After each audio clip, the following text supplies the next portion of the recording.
नमस्ते सरस्वती देवे गौरवाणी प्रचारिणे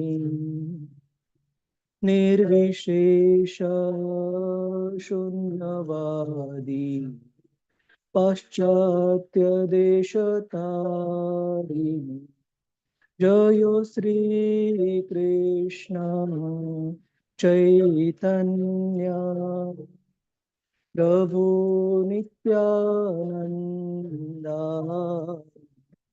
श्री अद्वैता गदाधर श्रीवास आदि गौर भक्तवृंद हरे कृष्णा कृष्ण कृष्ण हरे राम हरे राम हरे कृष्ण हरे कृष्ण कृष्ण कृष्ण हरे हरे हरे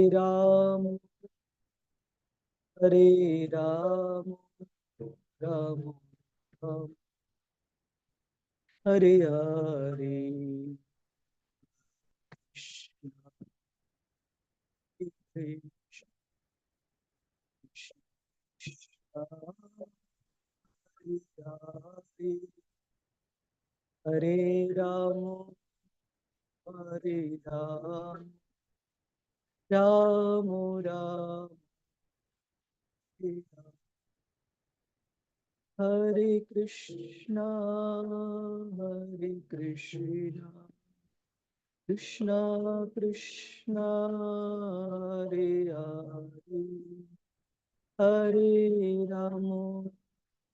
हरे राम राम राम हरे हरे हरे कृष्णा कृष्णा कृष्णा हरे हरे हरे राम राम राम हरे हरे जयो राधा गोविंद राधा गोविंद श्री राधे जय गौरानिताय गौरानिताय गौरानिताय जयो गौरानिताय जयो जयो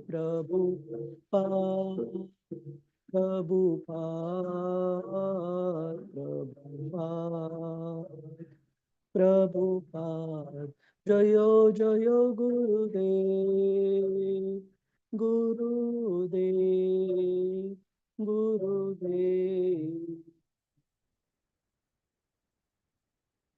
हरिनाम संकीर्तन की जय। श्रील प्रभुपाद की जय।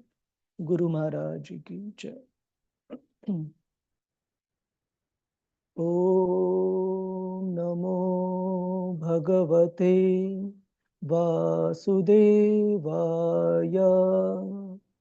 ओम नमो भगवते वासुदेवाय। ओम नमो भगवते वासुदेवाय। नारायणं नमस्कृत्य नरं चैव नरोत्तमं देवीं सरस्वतीं व्यासं ततो जयमुदीरये। नष्टप्रायेषु अभद्रेषु नित्यं भागवत सेवया भगवतीरुत्तमश्लोके भक्तिर्भवति नैष्टिकी। कृष्णाय वासुदेवाय देवकीनन्दनाय च नन्दगोपकुमाराय गोविन्दाय नमो नमः।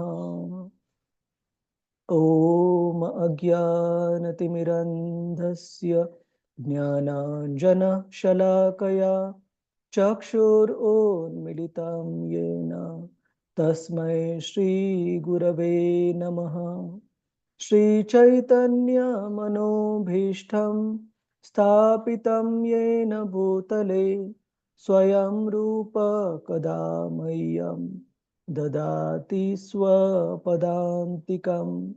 वन्देऽहं श्रीगुरो श्रीयुतापदकमलं श्रीगुरोन् वैष्णवांश्च श्रीरूपं सागरजाता सहगना रघुनाथान्वितं तं सजीवं साद्वैतं सावधूतं परिजनसहितं कृष्णचैतन्यदेवं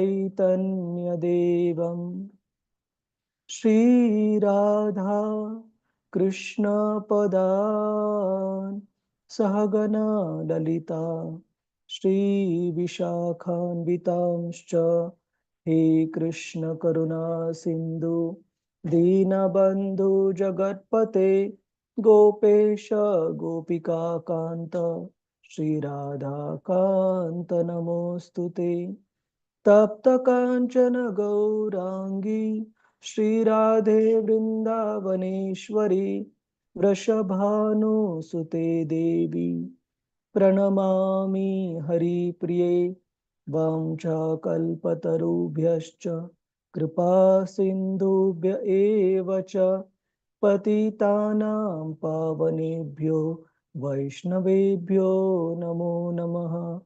नमो ॐ विष्णुपदाय कृष्णपृष्ठाय भूतले श्रीमते भक्तिवेदान्त स्वामिन् इति नामिने। नमस्ते सरस्वते देवे गौरवाणी प्रचारिणे निर्विशेष शून्यवादी पाश्चात्य देशतारिणे। जय श्री कृष्ण चैतन्य प्रभु नित्यानंद श्री अद्वैत गदाधर श्रीवास आदि गौर भक्त वृंद। हरे Krishna Krishna Krishna Hare Hare Hare Ram Ram Ram Hare Hare. Hare Krishna, Prabhuji's, Mataji's. Welcome you all to today's discussion on Srimad Bhagavatam as part of the Bhakti Vaibhav course. So just give me 1 minute. So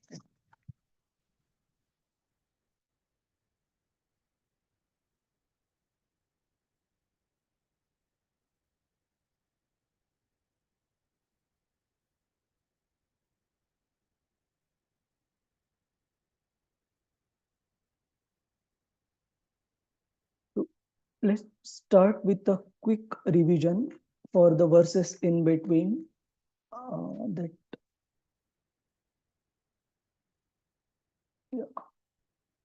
So we had concluded till here in our last discussion where Suta Goswami, out of his humility, he mentions that he would describe the glories of Lord Krishna as requested by the sages of Naimisharanya based on his realization and his understanding based on how he has heard from his own spiritual master, Srila Shukadev Goswami. And these are all very highly realized souls, but we also discussed that even amongst realized souls, pure devotees of the Lord, they are able to discuss about the Lord, glorify the Lord to the to the degree of capacity that Lord Krishna has empowered them with. And Suta Goswami gives the example of different birds being able to fly at different altitudes in the sky based on the capacity awarded by Lord Krishna.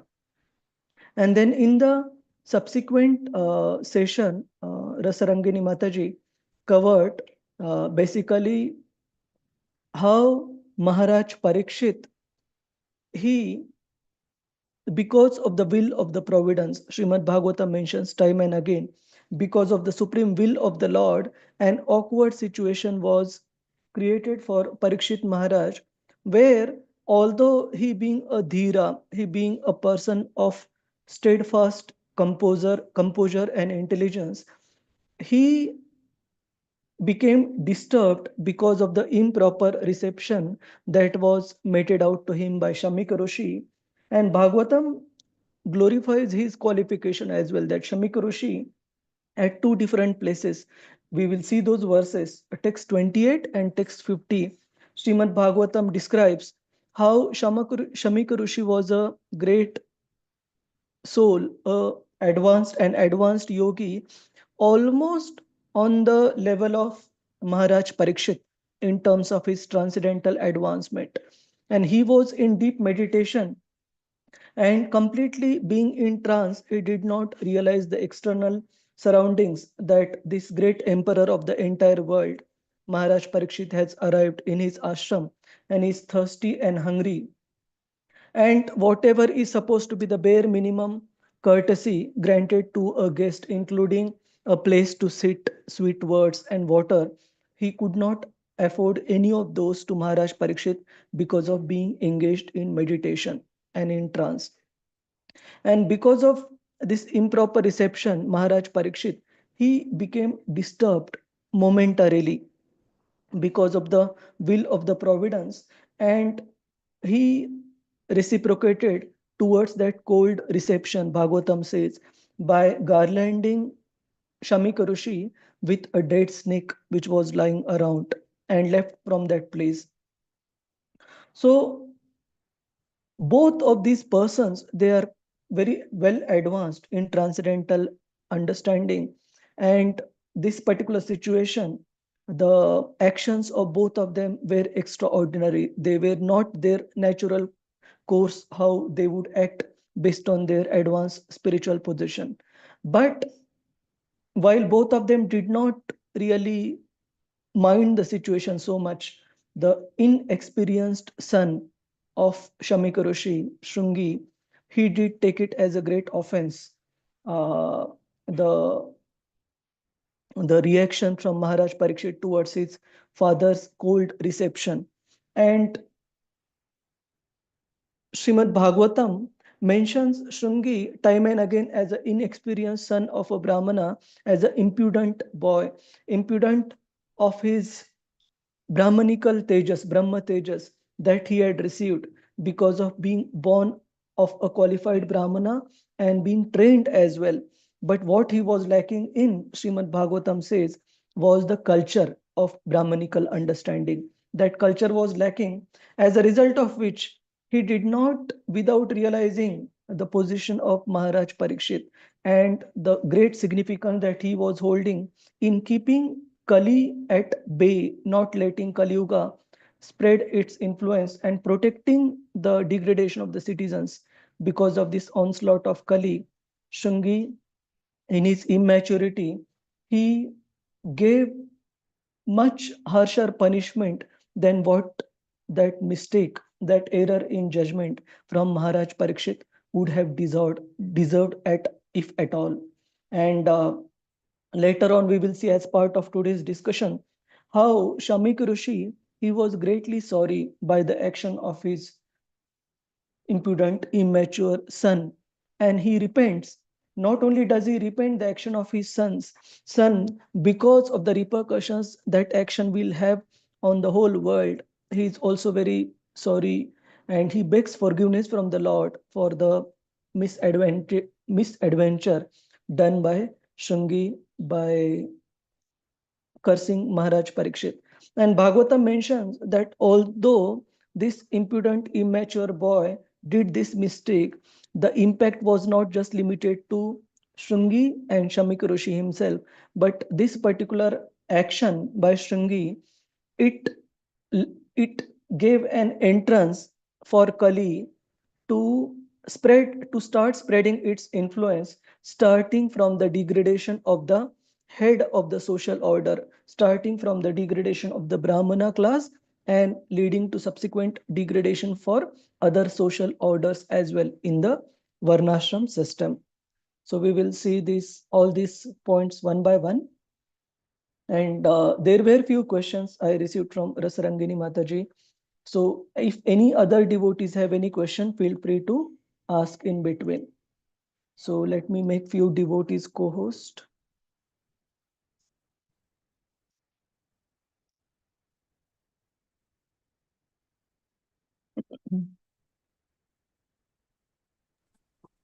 Rohini Mataji is there in the class? Yes, Prabhuji. Mataji, you can share the link for the earlier session which Rasarangini Mataji gave, and we will share the link for today's session in the end. Okay. Hare Krishna.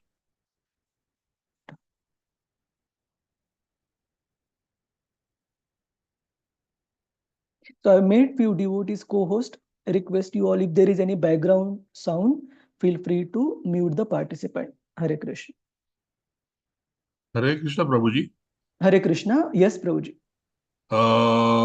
The session before the last, the attendance was not Yes, shared. yes, Prabhuji. So it is being shared right now by Rohini Mataji, Prabhuji. Just Thank wait you. for a minute. Thank Hare you. Krishna. Hare Krishna. Prabhuji, can I confirm it is 16 February class? Yes. Okay. Fortnight ago. You had shared the link with me on WhatsApp, so you can give the Yes, same. Prabhuji. Okay. So first question that was asked, and this is from the questionnaire that was shared earlier, is the king is liable to no punishment. A king can do no wrong. So similarly, the king, even though he commits a great mistake, is never to be considered a wrongdoer. So I mentioned few points as bullet points. Let's go through them one by one. Any devotee would like to read through Prabhuji's, Mataji's? Hare Krishna. Keep your hands on. Devi Usha Kamat Mataji. Hare Krishna. Hare Krishna, Prabhuji. Hare Krishna. Maharaj Parikshit becoming angry at Shamika Rishi for improper reception. Text 24 to 31. SB 1.18.29. Similarly, the king, even though he commits a great mistake, is never to be considered a wrongdoer. Parikshit Maharaj becoming distressed by hunger and thirst was only an arrangement by the will of the providence.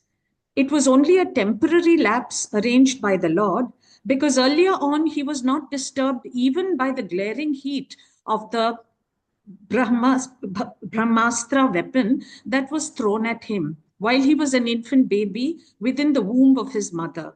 So definitely, this was not a sin due to any bad habit, but it was a desire of the Lord to arrange the situation to relieve Maharaj Parikshit from the worldly affairs, for Srimad Bhagavatam to appear in this world for the benefit of all. Thank you. Yes. Thank you, man. Yes. Thank you, man. So later on in the subsequent verses, Srila Prabhupada uses the word that Maharaj Parikshit becoming angry at Shamika Rishi because of improper reception. It was just a show. It was just a show. And the reason Srila Prabhupada gives was that this personality, Maharaj Parikshit, was completely unaffected even by the heat of the great Brahmastra. So for such a dhira, for such a steady person to be affected by the hunger and thirst was not that big of a deal to tolerate these demands of the body. Brahmastra heat was much, much more severe and difficult to tolerate than this probably half a day or 1 day of hunger and thirst when Maharaj Parikshit was on an excursion and when he fell hungry and thirsty while and found the ashram of Shamika Rishi. So it was just a show arranged by Lord Krishna for the subsequent happenings to happen, for the subsequent incidents to happen. And in the purport of text 31, Srila Prabhupada also quotes a great Acharya, Srila Vishwanath Chakravarti Thakur and Srila Jiva Goswami, both of whose Srimad Bhagavatam commentaries Srila Prabhupada referred to while writing his own purports. So Srila Prabhupada quotes both of them by saying Srila Vishwanath Chakravarti Thakur and Srila Jiva Goswami do not believe that the king's action was due to his past misdeeds. The arrangement was so made by the Lord just to call the king back home, back to Godhead. And Srila Prabhupada mentions this as well, that Lord Krishna, not only did he want Srimad Bhagavatam to appear, but Parikshit Maharaj, being his pure devotee, he also wanted to bring him back home, back to Godhead, and he made the arrangement through this particular error in judgment or lapse in judgment on from Maharaj Parikshit, and subsequent cursing of him by the inexperienced son of Shamika Rishi. Usha Mataji, continue with the third point. Yes, Prabhuji, Hare Krishna. Being distressed by hunger and thirst was only a show, because the king endured much, even in the womb of his mother. He was never disturbed by the glaring heat of the Brahmastra released by Ashwathama. The king's distressed condition was certainly unprecedented. The devotees like Maharaj Parikshit are powerful enough to forbear such distresses by the will of the Lord, and they are never disturbed. The situation in this case was therefore all planned by the Lord. Srimad Bhagavatam 1.18.31 purport. All glories to Srila Prabhupada. Prabhupada ki jai. Hare Krishna. Thank you, Mataji. So this is one aspect of looking at this particular situation, and another aspect of looking at this particular situation, why the king is holding such great significance in the Vedic culture, we will also see in the subsequent slides. So wait for that as part of our subsequent discussion. Basically, Srila Prabhupada explains, and we have taken few references from Srila Prabhupada's letters or his talks, where he explains that a king, he is responsible for the overall well-being and protection and upliftment, both protection, material as well as spiritual protection, material protection and spiritual well-being, material and spiritual well-being of the entire subjects, of all the subjects in his kingdom. Not only that, he is also taking a great risk. Can anyone say, Prabhuji's, Mataji's, why a king is taking a great risk? What form of risk is he inheriting just by taking responsibility of the kingdom? Hare Krishna, Prabhu. Hare Krishna, Adidev Prabhuji. Yes, Prabhuji. Prabhuji, the king is taking a big risk because, like, if the citizens do any kind of like sin, the reaction will go portion of the portion of the reaction the king will have to take. Yes, very nice, Prabhuji. So it is explained that whatever sinful reactions the subjects incur because of any wrong activity, because of any sinful activity, 1/6 portion of that particular sin, that means 1/6 is how much? 16.67% of all that sinful reaction is naturally inherited by the king as well. So that means if that particular being in that particular situation will naturally cause that much of a sinful reaction to be inherited, that is definitely a great risk. That means unless and until a person is really qualified to hold that position, it can cause great degradation if that person is not qualified to rule the kingdom based on the Shastric principles. So it is a great risk. We will see that point. So basically, even if a person of such position who is mentioned as Rajarshi, and Srila Prabhupada also mentions in the subsequent part of the purports which we have quoted in the next slides, such a king is called Narendra. Narendra means the best amongst the humans. So because that position is such an important position of responsibilities, the king is responsible for well-being of all citizens, taking such risk. Even if in that discharge of duty, even if there is a mistake, he is still held not liable for mistake at the personal individual capacity. He is not considered as the wrongdoer. Next question that was asked, was Shamika Rishi performing Ashtanga Yoga? So in this regard, we see at least 3 different references, in text 26, in text 28 purport, and in text 50 purport, where Srila Prabhupada specifically specifies the advanced position of Shamika Rishi as a great yogi. So to answer this in brief, yes, Shamika Rishi was an advanced Ashtanga yogi. In what way? Let's see. Let me see who else have raised their hands. Rohini Mataji, Hare Krishna. Hare Krishna, Prabhuji. Yeah. Maharaj Parikshit becoming angry at Shamika Rishi for improper reception. Text 24 to 31. Question: was Shamika Rishi performing Ashtanga Yoga? Srimad Bhagavatam 1.18.26 purport says, it appears that the Muni in whose hermitage the king entered was in yogic trance. The transcendental position is attained by three processes, namely the process of jnana or theoretical knowledge of transcendence, the process of yoga or factual realization of trance by manipulation of physiological and psychological functions of the body, and the most approved process of bhakti yoga or the engagement of senses in the devotional service of the Lord. The jnana process theoretically speculates about the reality of the soul, but bhakti yoga factually engages the spirit soul in activities. The perception of matter is transcendented to still subtler states of the senses.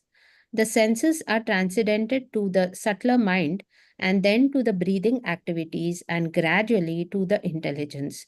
Beyond the intelligence, the living soul is realized by the mechanical activities of the yoga system or practice of meditation, restraining the senses, regulating the breathing system, and applying intelligence to rise to the transcendental position. This trance stops all material activities of the body. The king saw the Muni in that position. Hare Krishna. Thank you, Maharaj. So basically, in this purport, Srila Prabhupada mentions three classes of transcendentalists. First, now please note one point here, that karmis are not considered in this classification at all. That means the class of transcendentalist starts beyond a karmi. That means from the position of a jnani. So minimum level is jnani, which means those who are meditating on the transcendent, on the impersonal feature, the Brahma Jyoti of the Lord, and their main goal is attaining, merging into the Brahma Jyoti. The second class of transcendentalists mentioned are the yogis, namely the Ashtanga yogis, who follow different Ashtanga. Ashtanga means 8 processes of the yoga practice, including yama, niyama, pranayam, and so on and so forth, culminating in samadhi. So this particular state of transcendentalists are considered as second level. That means one level above the jnanis, and their main goal is realization of the super soul feature, the Paramatma feature of the Lord, and it involves various breathing exercises. And Shamika Rishi was specifically found by King Parikshit to be placed in trance, which is the topmost platform for the yogis. This is one. And 1 second.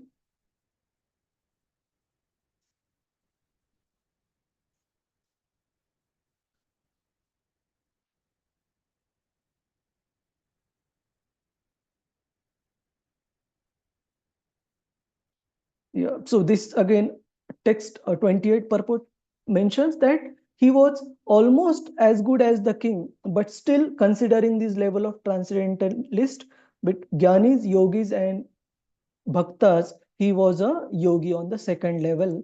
And text 58. So 1 second.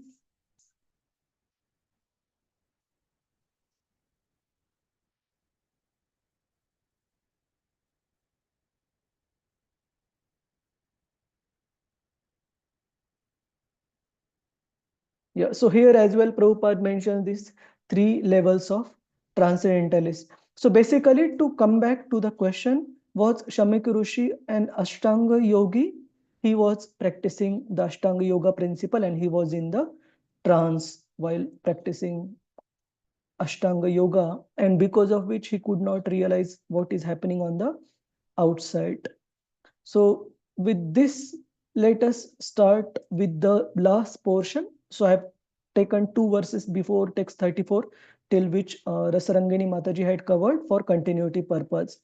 So what happens is, because of this inexperienced son of the Brahmana, he showing his Brahma Tejas by cursing Maharaj Parikshit because of his apparent lapse in judgment. He opened the doors to Kali to spread its influence. So let me see. Devotees who want to read, keep your hands on Prabhuji's Mataji, so I can request one by one.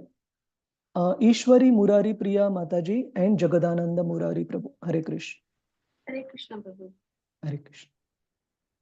Kali seizes the opportunity to spoil the cultural heritage of 4 social orders of life. Inexperienced Shringi curses Maharaj Parikshit. Text 30.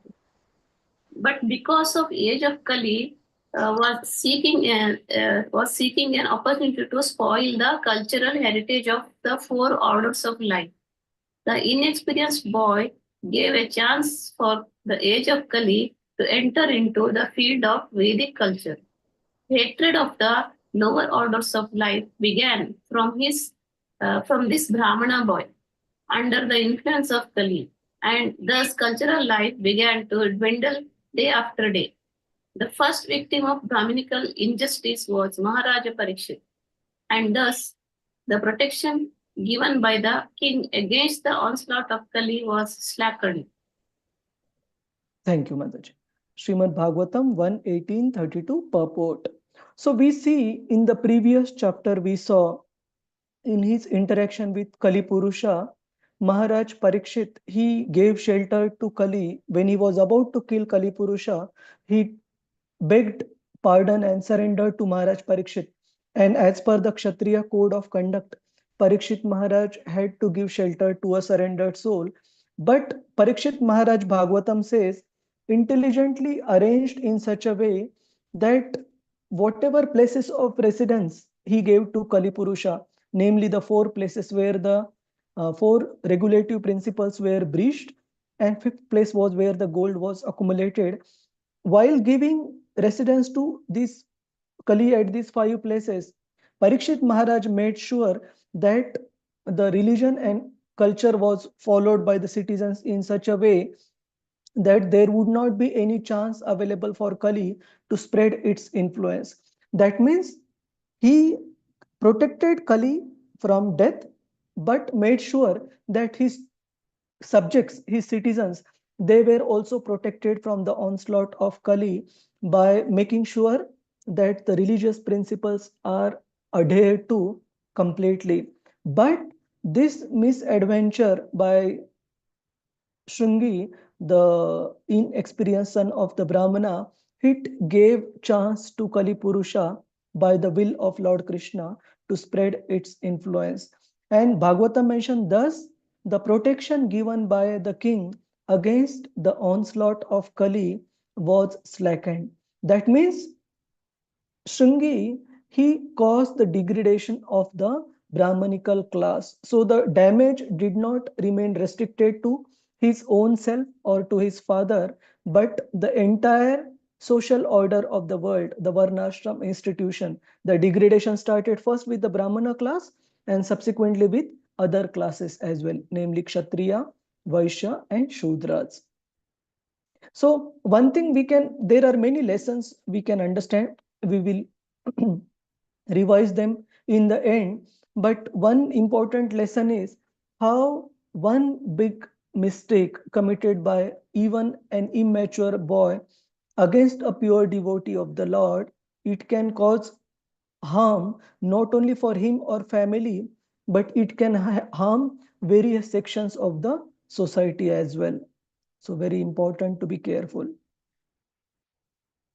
And then Prema Priya Mataji, please go through this. Hare Krishna.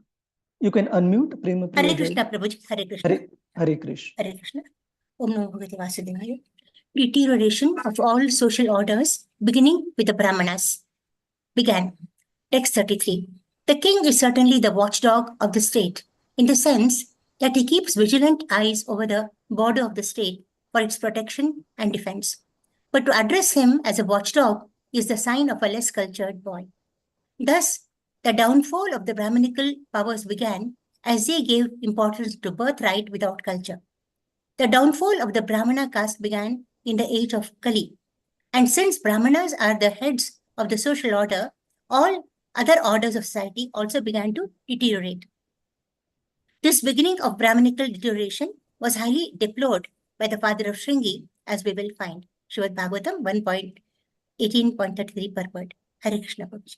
Thank you, Mataji. So this Shringi, in his anger, when he came to know how his father has been dealt with by Maharaj Parikshit's action, he derided the position of the Kshatriyas and specifically Maharaj Parikshit by calling him a watchdog. So watchdog, in plain English, it is the dog which stands at the doorstep outside the home. So this watchdog, how they have become so puffed up and arrogant that they consider themselves deserving of drinking water from the pot of the master. So even if a master may be taking care of the dog, but the dog cannot expect to eat and drink in the same pot that the master uses for himself.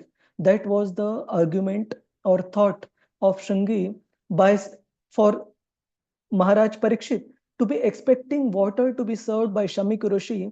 Shringi was so arrogant that he considered the sovereign king of the entire earthly planet to be that of a dog for his father, who was a qualified Brahmana. So although as per the social order, a Kshatriya is supposed to be subservient to the Brahmanas, but this is not the way to consider the sovereign king of the entire earthly planet, who was responsible for material and spiritual well-being for the entire worldly population. And what is the qualification of this person who is thinking like that?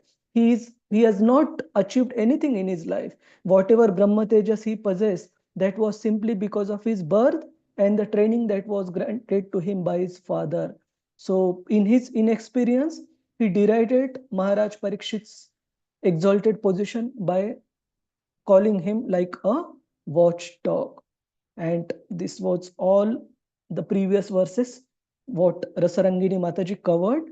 So we start with the discussion today, text 35 onwards. So in terms of background to today's discussion, Prabhuji's, Mataji's, how the misunderstanding happened between, to be honest, no misunderstanding between the great souls, Shamik Rishi and Maharaj Parikshit. Both were quiet, but this impudent, inexperienced boy, he took the offense and reacted to the offense in an inappropriate way, which was not at all consistent with the mistake that had happened. Anyone has any question, comment before we start our discussion? Prabhuji's, Mataji's, Hare Krishna. Not, we begin with the Hare verse. Krishna, Prabhu. Hare Krishna, yes.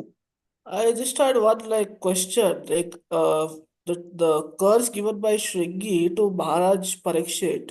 I just had a doubt. Is it like a Vaishnava aparadh that he did to Maharaj Parikshit? Yes, so Srimad Bhagavatam does mention that it was an offense against the great devotee of the Lord, and it specifically mentioned that's why Shamik Rishi was very worried. He knew the exalted position of Maharaj Parikshit, and he himself, Shamik Rishi himself, begged pardon to Lord Krishna for this great offense that was committed. And Bhagavatam also mentions Lord Krishna did pardon Shringi, but the harm to the society was still done. So it was a Vaishnava aparadh for sure. Is that all right, Adidev Prabhuji? Yes, Prabhu. Hare Krishna, Prabhuji. Hare Krishna. So let's start with the verse recitation, text 35 onwards.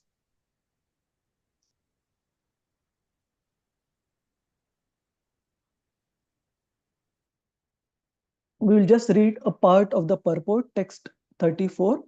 This mentality mentality, that means mentality of Shringi of calling Maharaj Parikshit like a watchdog. He says, the dog is certainly reared by its master, but that does not mean that the dog shall claim to dine and drink from the same pot as the master. This mentality of false prestige is the cause of downfall of the perfect social order. And we can see that in the beginning, it was started by the inexperienced son of a Brahmana. As the dog is never allowed to enter within the room and hearth, although it is reared by the master. Similarly, according to Shringi, the king had no right to enter the house of Shamika Rishi. According to the boy's opinion, the king was on the wrong side and not his father, and thus he justified his silent father. So, feeling offended is one thing, but considering the king in such a deriding manner that the king should not have entered his father's ashram and expected to be served with water, so that was a totally offensive way of considering the king's position. So I'll request one by one. Prema Prakash Haridas Prabhuji, you want to recite Prabhuji text 35? How are you feeling, Prema Prakash Prabhuji? You're okay? Okay. Hare Krishna Prabhuji, nothing is seen on the screen. Oh, sorry, my bad. Hare Krishna Prabhuji. Sorry. Sorry, Thank you, Prabhuji. I feel much better. Okay. I would like to read if someone else can. Sure. Okay. Prema Priya Jayashri Mataji, you want to recite, Mataji? Yes, Prabhuji. Yes. Text 35. Yeah. Krishne gate bhagavati. Krishne gate bhagavati. Shastri utpata gaminam. Shastri utpata gaminam. Tad bhinna setun adhyaham. Tad bhinna setun adhyaham. Shasmi pashyata me balam. Shasmi pashyata me balam. Hare Krishna. Translation. Translation. After the departure of Lord Sri Krishna, the personality of Godhead and supreme ruler of everyone, these upstarts have flourished, our protector being gone. Therefore, I myself shall take up this matter and punish them. Just witness my power. Yeah. So who is thinking this? Prema Priya Mataji? Yeah. Who is saying this? Yes, one second. I'll just go back. Shringi. Shringi. Yeah, Shringi. Okay. I'm sorry. So no worries. His false prestige is so much, his ego is so much that he is considering that our protector, Lord Krishna, is gone. Therefore, in the absence of Lord Krishna, I myself will take the matters in my own hands. And Srila Prabhupada mentions in the purport that he himself was considering himself at the level of Lord Krishna, that it is my duty to establish what is right and what is wrong. So this is definitely sign of a immature person. Let's see the purport. Please continue, Mataji. Purport, the inexperienced Brahmana, puffed up by little Brahmana Tejas, became influenced by the spell of Kali Yuga. Maharaja Parikshit gave license to Kali to live in 4 places, as mentioned here before. But by his very expert government, the personality of Kali could hardly find the places allotted to him. The personality of Kali Yuga, therefore, was seeking the opportunity to establish authority, and by the grace of the Lord, he found a hole in the puffed up, inexperienced son of a Brahmana. The little Brahmana wanted to show his prowess in destruction, and he had the audacity to punish such a great king as Maharaja Parikshit. He wanted to take the place of Lord Krishna after his departure. These are the principal signs of upstarts who want to take the place of Sri Krishna under the influence of the age of Kali. May I continue, Prabhuji? Yeah, please continue. An upstart with a little power wants to become an incarnation of the Lord. There are many false incarnations after the departure of Lord Krishna from the face of the globe, and they are misleading the innocent public by accepting the spiritual obedience of the general mass of people to maintain false prestige. In other words, the personality of Kali got the opportunity to reign through his son of a Brahmana, Shringi. Hare Thank Krishna. you. Thank you, Mataji. Hare So Krishna. here, Srimad Bhagavatam says that Shringi wanted to consider himself at the position of Lord Krishna after his departure. So this is completely, see, one small error in judgment has happened.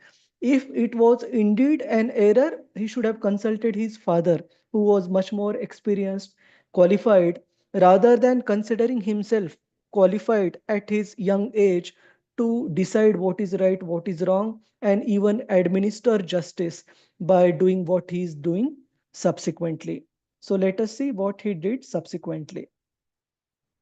And there are few important words I have highlighted in the verse text 36 to describe how angry or how much he was influenced by the moods of nature when he acted that way. Rohini Mataji, you had raised your hand. You want to recite? Yes, Prabhuji, I can recite. Hare Krishna. Text 36, right, Prabhuji? Yes. Iti utkavarosha tamarksho Iti Roshataam Raksho vayasyan rishi balakaha Vayasyan Balakaha kaushiki apa upaspriya Kaushiki Upasprashya sorry Vagvajram Visasarjaha Vajram Visasarjaha. So here two statements, Hare Krishna. Hare Krishna.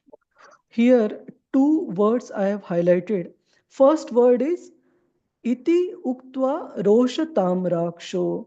That means his eyes, they were red hot like a tamraksha, red hot like copper.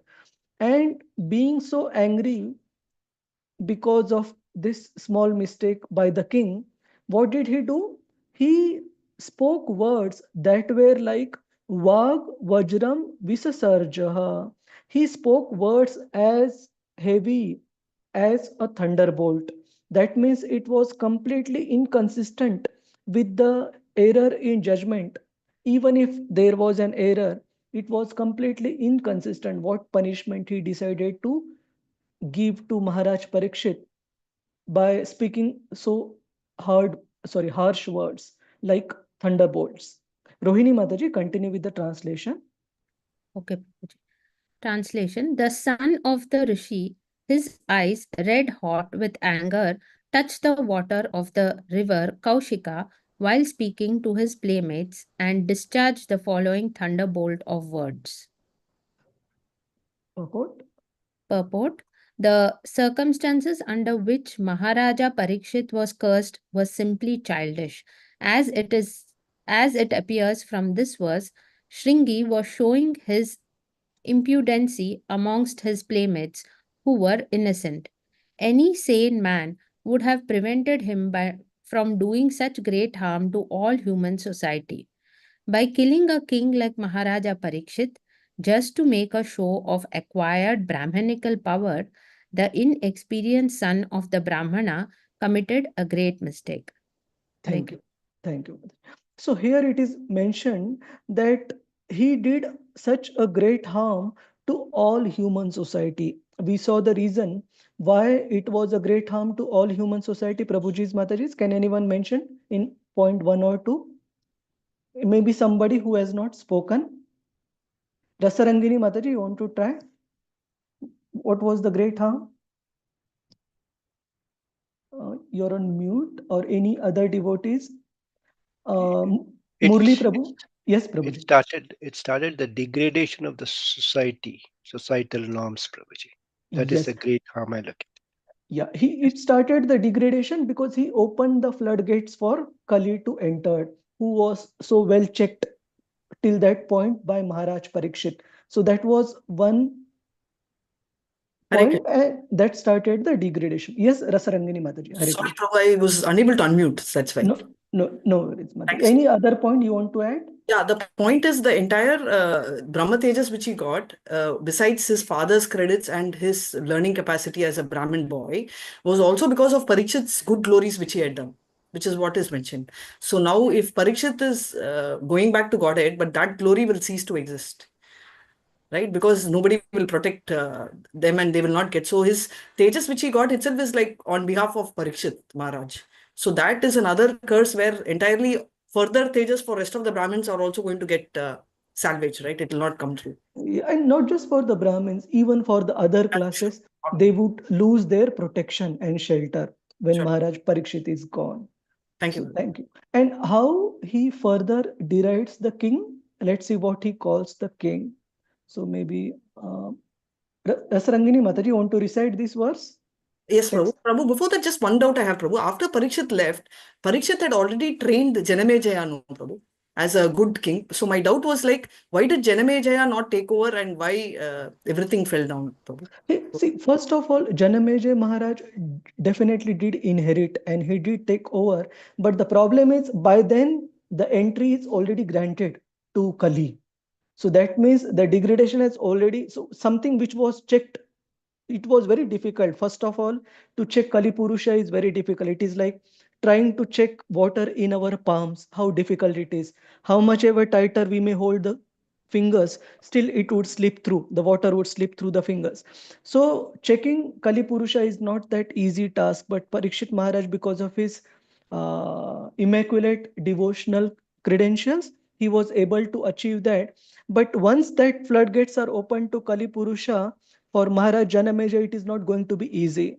And what to speak of resisting the influence of Kali, Maharaj Janamejaya himself fell to the anger where he conducted a sacrifice and he was pulling snakes from all over the universe in the sacrificial arena to avenge his father's being killed by Takshaka. So it was not an easy task, to be honest, once Kali was let in. Right? So there is a one level of administration till the Pandavas ruled and last till when Maharaj Parikshit ruled.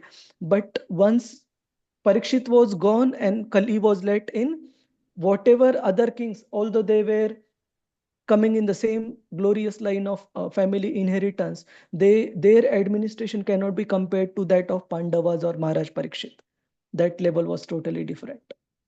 Is that all right, Rasarangini Mataji? You want to recite through, Mataji, Hare Krishna? Prabhuji's, Mataji's, are you able to hear me? Because I Yes, do see. Prabhuji. Yes, Prabhuji, yes. Okay, Shall, fine. shall I recite, Prabhuji? Yes, then? yes, Murli Prabhu, please go ahead. Yeah. Hare Krishna. Yeah. Iti langita maryadamam Iti Lankita Maryadam Takshaka saptame ahani Takshaka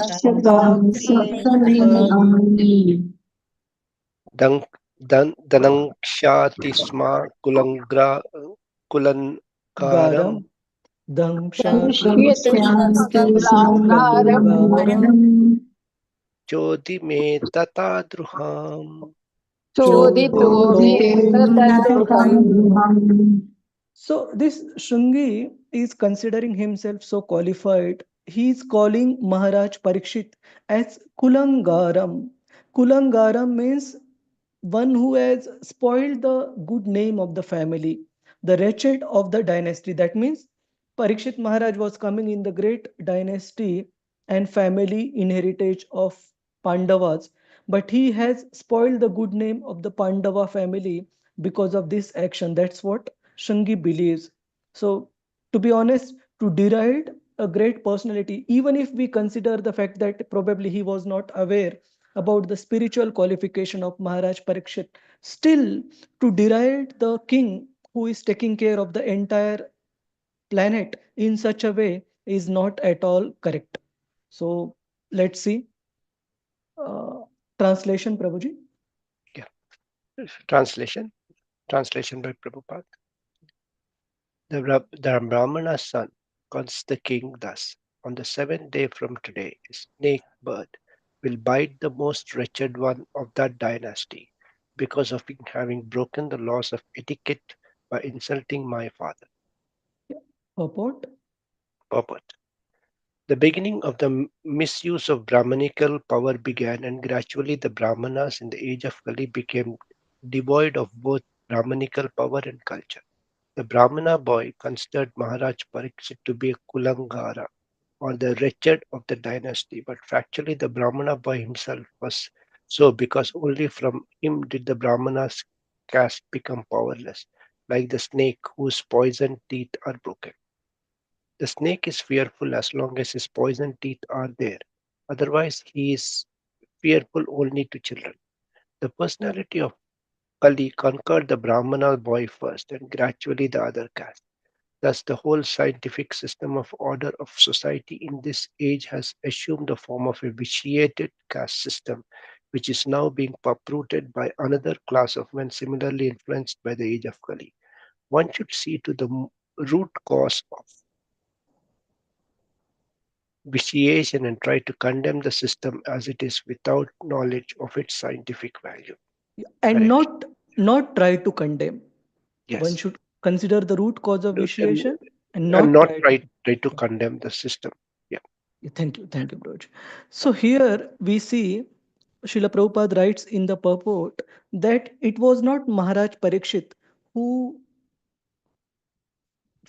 spoiled the name of his family and dynasty. In fact, it was Shringi himself who caused the downfall of his family dynasty and the social order as well.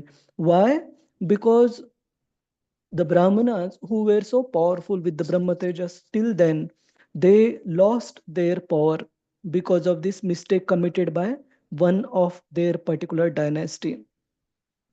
And it caused the whole scientific system of the social orders, Brahmana, Kshatriya, Vaishya, and Shudra, to fall off. And Srila Prabhupada mentions that one boy who was influenced by Kali, he caused the downfall of the Varnashram institution, and which culminated into the caste system of today.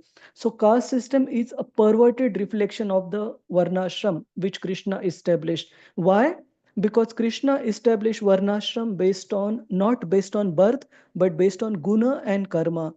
Chatur Varnyam Maya Srishtam Guna Karma Vibhagashaha. Krishna says Varnashram system is based on qualities and specific work that a person does.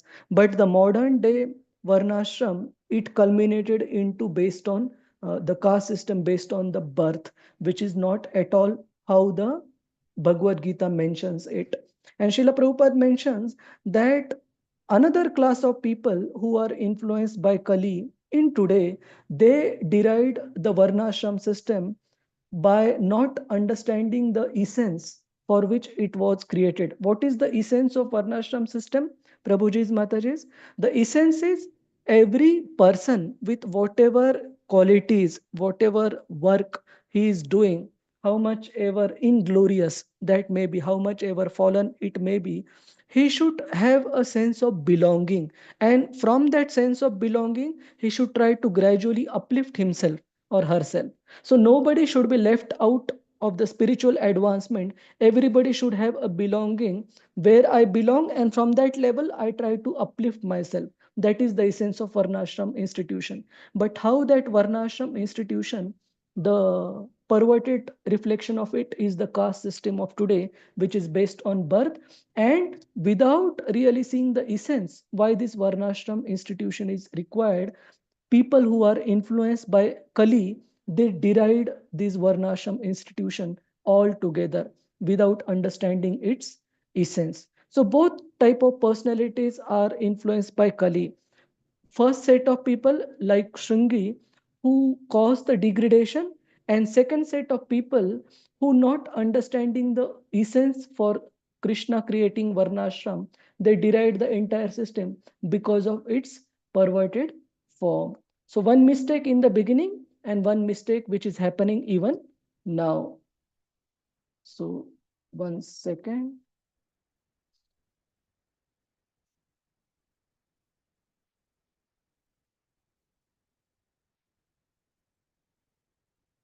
Yeah, so this we have discussed why that curse was a great harm to the human society. So let us proceed. Text 38. Radhika Ratnanga Mataji, you want to recite or you have any question, Yes, Mataji? Prabhu. No, I wanted to recite, Prabhu. Sure. Hare Krishna. Hare Krishna. Tato bhishashramam balo. Tato Gale sarpa kalevaram. Pitaram vikshya dukkhato.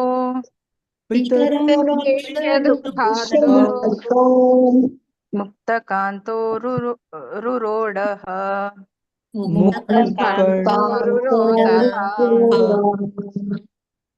Translation.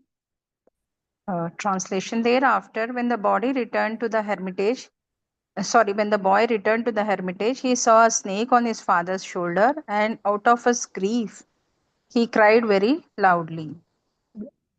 Purport. The boy was not happy because he committed a great mistake and he wanted to be relieved of the burden on his heart by crying. So after entering the hermitage and seeing his father in that condition, he cried loudly so that he might be relieved. But it was too late. The father regretted the whole incident. Hare Krishna Prabhu. Thank you, Mataji. So that means even Bhagavatam mentioned that even the boy himself, Shringi, came to know that he did something extraordinarily wrong, and that's why he let out his emotions in front of his father by crying out loudly.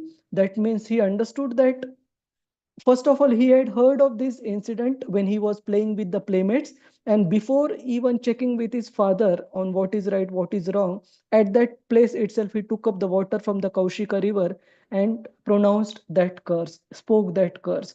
And then he came to the sage's hermitage. He saw actually what had happened, and he realized his great mistake that he had done by speaking out that curse already before checking what is right, what is wrong. And this particular action, we will see in the subsequent verses, how his father completely disowns that action. He says that, what have you done, my dear son?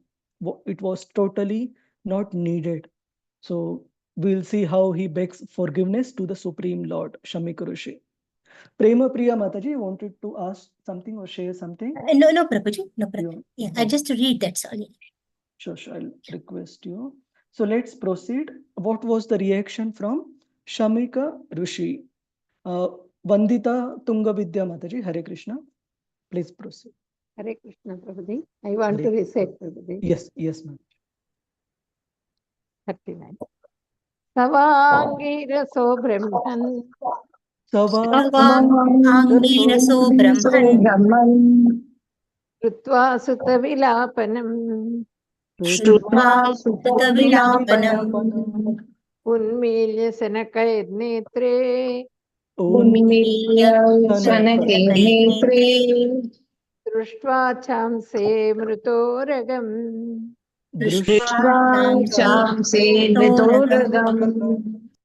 Translation.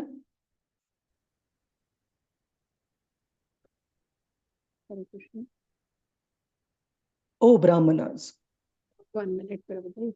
And no. Oh Brahmanas, the Rishi who was born in the family of Angirasa Muni, hearing his son crying, gradually opened his eyes and saw the dead snake around his neck. Yes, thank you. So this itself also proves that till now, whatever was happening, including Maharaj Parikshit coming, being upset by not being offered a proper reception, and putting the dead snake on Shamika Rishi's shoulder, he was not at all conscious externally, Shamika Rishi. He has only now come to his external senses by hearing the cries of his son, and then gradually opening his eyes and seeing what is happening. Now only he is realizing the whole episode. he saw the dead snake around his neck. Mataji, continue with the translation. He threw. Hare Vandi. Krishna. Yes, Mataji. The father did not. He threw the dead snake. He threw the dead snake aside and asked his son why he was crying, whether anyone had done him harm. On hearing this, the son explained to him what had happened. Purport. The father did not take the dead snake on his neck very seriously. He simply threw it away. Actually, there was nothing seriously wrong in Maharaja Parikshit's act, but the foolish son took it very seriously, and being influenced by Kali, he cursed. He cursed the king and thus ended a chapter of happy history. That means only till this time, when Maharaj Parikshit was ruling, all the citizens were happy while the Kali was still checked, and Shungi inadvertently he ended this happy history in the human happy history in the human for the human beings by causing the end of Maharaj Parikshit. And in fact, Shamik Rishi, to be honest, he just brushed it off, having the dead snake on his shoulder. He did not take it very seriously. He simply threw it away. And to be honest, he did not understand as well till now that what had happened and who had put this dead snake and all, as we will come to know in the subsequent verse. So this set of verses is again important set of verses, text 41 onwards. Gita Pradeep Mataji, Hare Krishna. Please. Hare Krishna, Prabhuji. Yeah. Nishamya saptam madhaktaram narendram. Nishamya saptam madhaktaram narendram. Brahmano natajvam abhyanandat.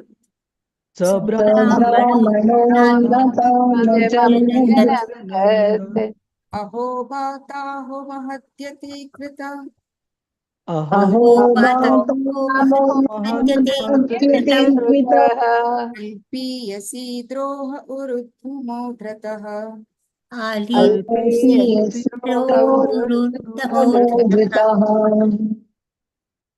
Translation. The father heard from his son that the king had been cursed, although he should never have been condemned, for he was the best amongst all human beings. The Rishi did not congratulate his son, but on the contrary, began to repent, saying, "Alas, what a great sinful act was performed by my son. He has awarded heavy punishment for an insignificant offense." Purport, Prabhuji? Yeah, purport, complete purport. Purport.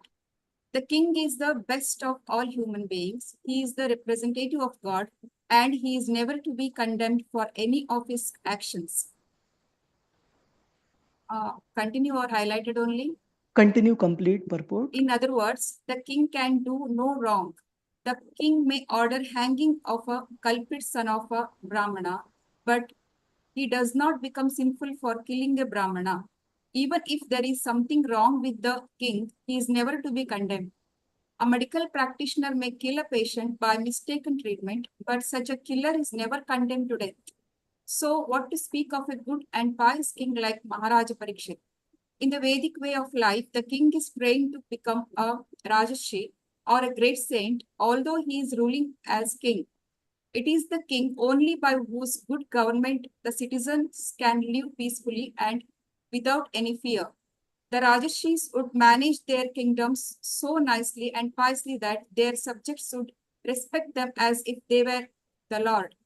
That is the instructions of the Vedas. The king is called Narendra, or the best amongst the human beings.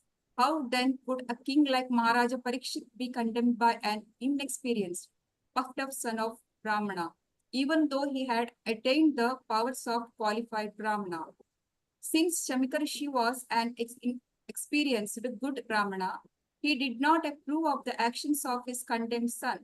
He began to lament for all that his son had done.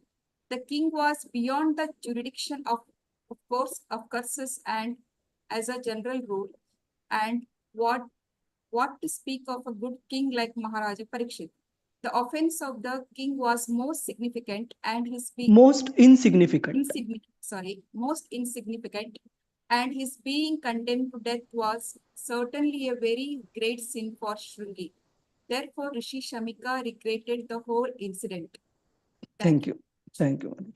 So here it is mentioned that similar to a medical practitioner, even if there is any mistaken treatment. So of course we are not talking about mistake that happens by negligence, but in the due course of treating a patient, we always see that whenever a patient is in a serious medical condition, before the medicine is begun, before the treatment course is begun, the medical practitioners, they get a form signed through the next of kin of that particular patient, that even if in the due course of treatment there may be a threat to the patient's life, and even if there is death, still the medical practitioner is protected from the course of law. Why? Because while he is treating a patient who is a serious patient, there is every chance that something or other can go wrong or the patient can die. But that doesn't mean that the medical practitioner is liable. So to protect themselves, a form is signed. Similarly, a king who is taking care of the spiritual and material well-being of all the citizens, there is every chance that sometimes there may be an error in judgment, or a citizen may be treated unfairly, so to speak.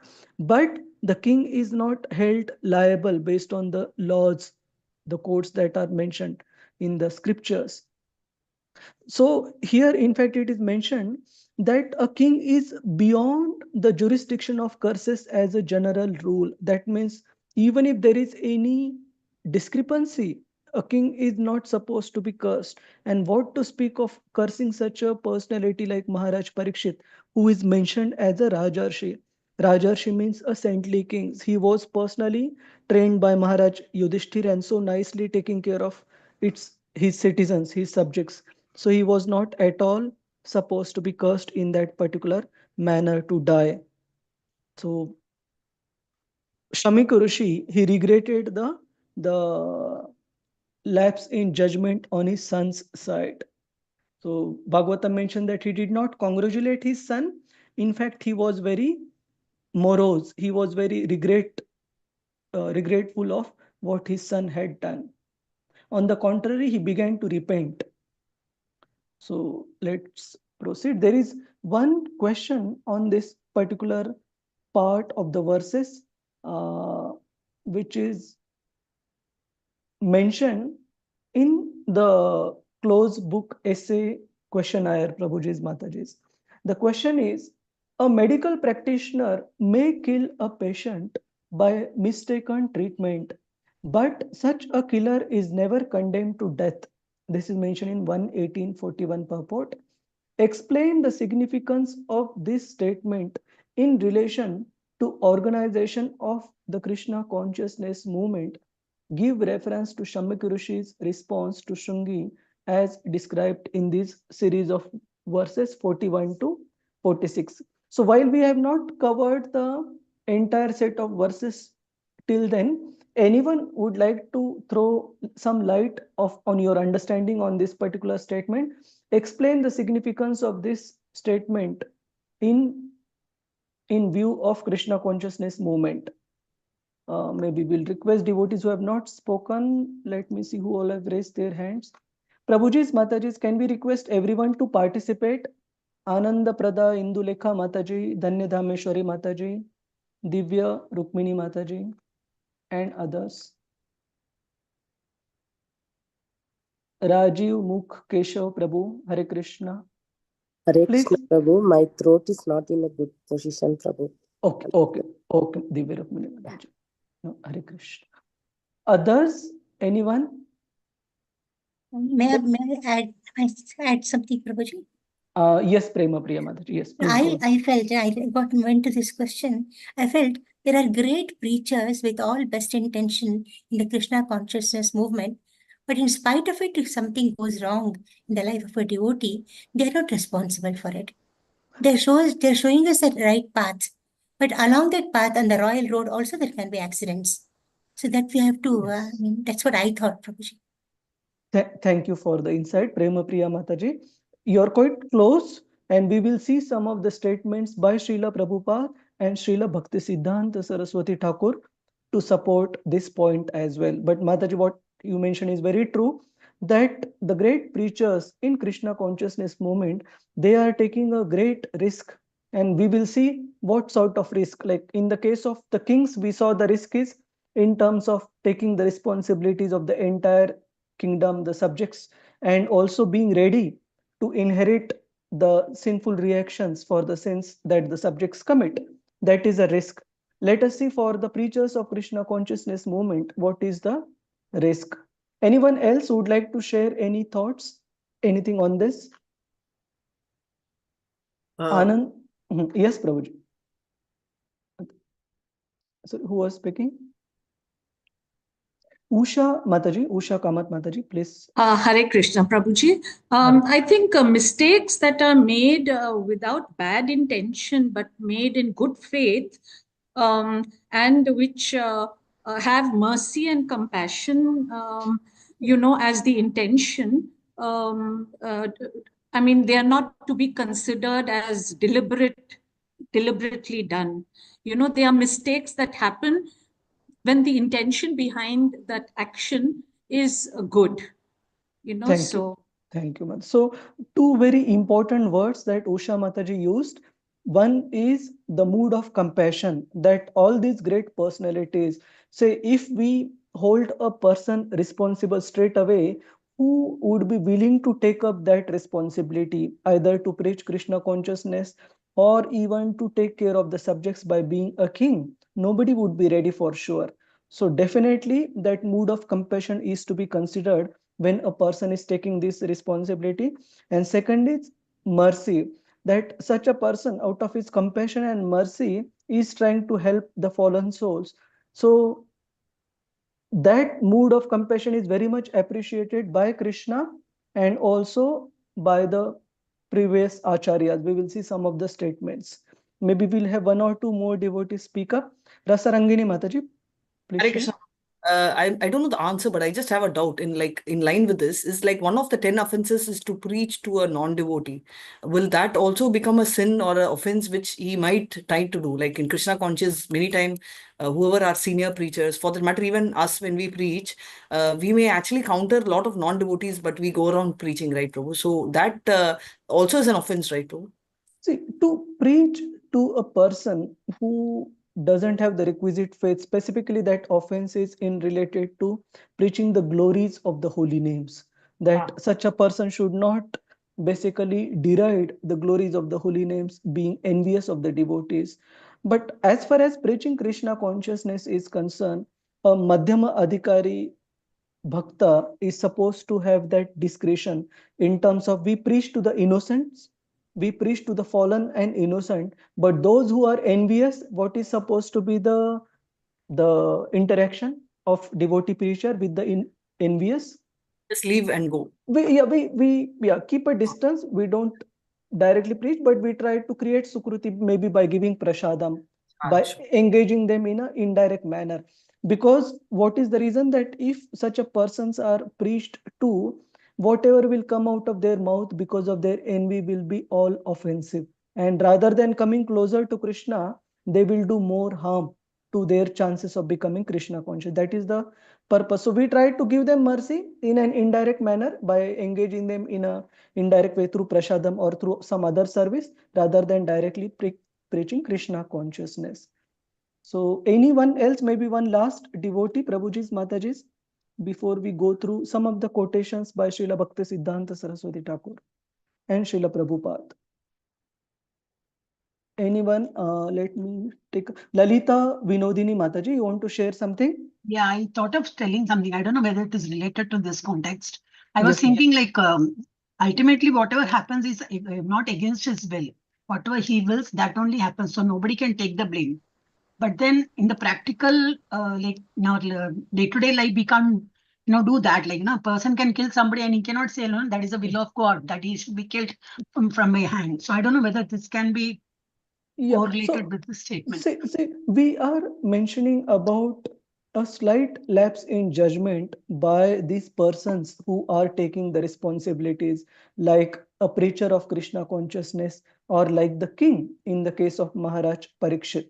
Okay, but we are not saying that all their actions are subsequently like endorsed by God. So what we are saying is, genuinely, while a person is trying to serve God, there may be an error in judgment, but he cannot be held or accused as a result of that. It should be considered, like Usha Mataji mentioned, his mood of spreading Krishna consciousness or his mood of compassion in trying to help the fallen conditioned souls should be considered as the first criteria. So let us see some of the quotations. Prabhuji, can I ask one doubt or add a point which you can correct if I'm wrong? Yeah. Yeah, Yes, ma'am. Prabhuji, in this case, I mean, some actions cannot be deemed completely right or completely wrong. There are some gray areas when we perform some actions. So judgments cannot be based on a single act, and you have to look at the larger picture, the context. So Maharaj Parikshit, who's always been on the right side of everything, makes a small, what you call it, error in judgment, but you cannot blame him completely for the wrong that he has done. So holding him, responsible with such a grave punishment was not deserved. Am I right? Correct. So Yeah. granting capital punishment for an lapse in judgment is completely not consistent. Even if that mistake is to be considered, the punishment meted is not consistent with that error. Yeah. So let's try to read through some of the points, and these are very important points, Prabhuji's, Mataji's. So do pay attention. Usha Mataji, you want to read through? Or yes, Prabhuji. Thank you. Hare Yeah. Krishna. A Rajarshi or saintly king is never to be condemned. Text 41, it is specifically mentioned in this verse that one should take consideration of the time, place, and available conveniences. Our Krishna consciousness movement is going on throughout the entire world, and we also install deities in different centers. Sometimes our Indian friends, puffed up with concocted notions, criticize this has not been done, that has not been done. But they forget this instruction of Narad Muni to one of the greatest Vaishnavas, Dhruva Maharaj. One has to consider the particular time, country, and conveniences. What is convenient in India may not be convenient in the Western countries. Those who are not actually in line of acharyas or who personally have no knowledge of how to act in the role of acharya unnecessarily criticize the activities of the ISKCON movement in countries outside India. The fact is that such critics cannot do anything personally to spread Krishna consciousness. If someone does go and preach, taking all risks and allowing all considerations for time and place, it might be that there are changes in the manner of worship, but that is not at all faulty according to Shastra. Srimad Veera Raghava Acharya on Acharya in the disciplic succession of the Ramanuja Sampradaya has remarked in his commentary that Chandalas or conditioned souls who are born in lower than Shudra families can also be initiated according to circumstances. Prabhuji, I can't see the last line. Thank you. The formalities may be slightly changed here and there to make them Vaishnavas. So Srila Prabhupada is speaking, he's basically mentioning this purport, probably in reference to some of the criticism that he had received for initiating the white-bodied devotees who were born in Mleccha families and coming from not so cultured families or society. But Srila Prabhupada mentions that showing compassion to these fallen souls is also according to the mood of our predecessor acharyas. And in fact, one should appreciate the effort and the risk what a Krishna consciousness preacher is taking by going to these places and trying to make such fallen souls come to Krishna consciousness based on the time, place, and circumstances, the effort that such a devotee is putting in spreading Krishna consciousness. So, in this regard, I would like to mention one incident from the life of Srila Prabhupada. Once Srila Prabhupada was sitting in Radha Shyamasundar temple in Vrindavan, ISKCON Vrindavan, after it was established. And one set of scholars had come to meet Srila Prabhupada from various sampradayas, organizations. And these scholars, while speaking to Srila Prabhupada, they said to Srila Prabhupada, they were a bit critical of devotees. They said that, Swamiji, your disciples, and they pointed their fingers to the Western devotees, white-bodied devotees, they don't have proper renunciation when they are chanting the Vedic mantras or verses from the scriptures. And Srila Prabhupada spoke a very emphatic statement. Srila Prabhupada said, they may not have proper pronunciation, but they have got very good renunciation. That means a person may be doing mistake in chanting some Vedic mantra or chanting, like even when we are chanting verses from Srimad Bhagavatam, for us to chant these verses is a very big thing because we are not trained in chanting these verses in proper meter and all, but we are making our feeble attempt, we are making our humble attempt to chant these verses, purify ourselves and please Lord Krishna. So that motive should be considered. So Prabhupada mentioned they may not have proper pronunciation, but they definitely have a very good renunciation.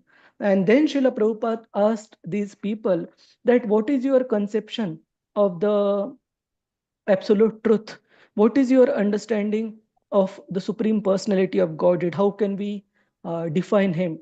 And these scholars were immediately at floor where they said that, Swamiji, it is a very complicated discussion and we can't just discuss it in few minutes. It will take a very long period of time and don't expect us to answer this on the fly. And Srila Prabhupada said, all right. And then there were few Gurukul children who were playing in the courtyard, and Srila Prabhupada called one of those children who was playing. And Srila Prabhupada put one of his hand on a glass jar that was kept on his table and which contained the laddus. And Srila Prabhupada asked that child, keeping hand on the jar, as if to show that if the child answers properly, he will get a laddu. Srila Prabhupada said, who is Lord Krishna? And immediately the child replied, Srila Prabhupada, Krishna is the Supreme Personality of Godhead. And Srila Prabhupada smiled and gave that one laddu to the boy, and the child left smiling. And Srila Prabhupada said, look, even the primary class children who are studying in this Gurukul, they have a clear understanding about who the Supreme Lord is, his characteristics and everything. So the point is, understanding Krishna is not that difficult, but if we keep that critical view, who can take up Krishna consciousness, who can understand Krishna, and deride these people who may be coming from different social backgrounds, which are not up to our acceptance, saying that they cannot become devotees is not a very good view. So this is one statement. Let's see few more and then we discuss further. Lalita Vinodini Mataji, please continue reading. Hare Krishna. Yes, Prabhuji. A Rajarishi saintly king is never to be condemned. Continued. Text 41. Regarding your consideration of management, no, we should take all risk for Krishna. This mentality to chant in a solitary place without any responsibility of preaching work is not approved by Bhakti Siddhanta Saraswati Maharaj. One of our god brothers was doing like that, and my spiritual master was not very satisfied with him. Letter to Hamsaduta, Los Angeles, 22nd June 1970. Yeah. Shall I So, continue, Prabhupada? just we'll take 1 minute. So see, if all the devotees, they just try to worry about their own perfection. Okay, I don't want to go and face the society and face criticism. Whoever wants to take up Krishna consciousness will take. I will just bother about my own sadhana practice and my own going back home, back to Godhead. Srila Bhaktisiddhanta Saraswati Thakur said, a devotee who is having this particular mentality that as far as I perfect my life, that is good enough. I don't bother about the rest. He is not as advanced as somebody who may be imperfect in his own Krishna consciousness, but who has got this mood of compassion that not only I want to go back home, back to Godhead, but I want to try my level best to help my authorities, to help my spiritual master, to help Srila Prabhupada to try and help some of the fallen souls. So that mood of compassion is what attracts or what has been appreciated by our predecessor Acharyas. Please proceed, Mataji. He was? Yes, Prabhuji. He was after preaching, first of all, go door to door, just like Nityananda Prabhu did it at the risk of his life. He was hurt by Jagai and Madai. Blood came out of his head. Lord Chaitanya became very angry, very much angry. He wanted to kill immediately Jagai and Madai. Lord Nityananda said, my dear sir, you promised that this incarnation you will not take any weapon. Please be kind upon them. This is said by Srila Prabhupada in the lecture on Srimad Bhagavatam 1.2.5, Vrindavana, October 16, 1972. Yeah. So Srila Prabhupada here is quoting the spirit of compassion of Lord Nityananda Prabhu, that Supreme Personality of Godhead himself in the form of Lord Nityananda, he took a risk of his life. It is mentioned that although he is the Supreme Lord and his body is transcendental, when Madhai hit Nityananda Prabhu with a clay pot, the blood started oozing from his head, and from head to the toe, all of Lord Nityananda Prabhu's body was covered in blood. And Lord Chaitanya Mahaprabhu, when he saw this, imagine how much he was angry.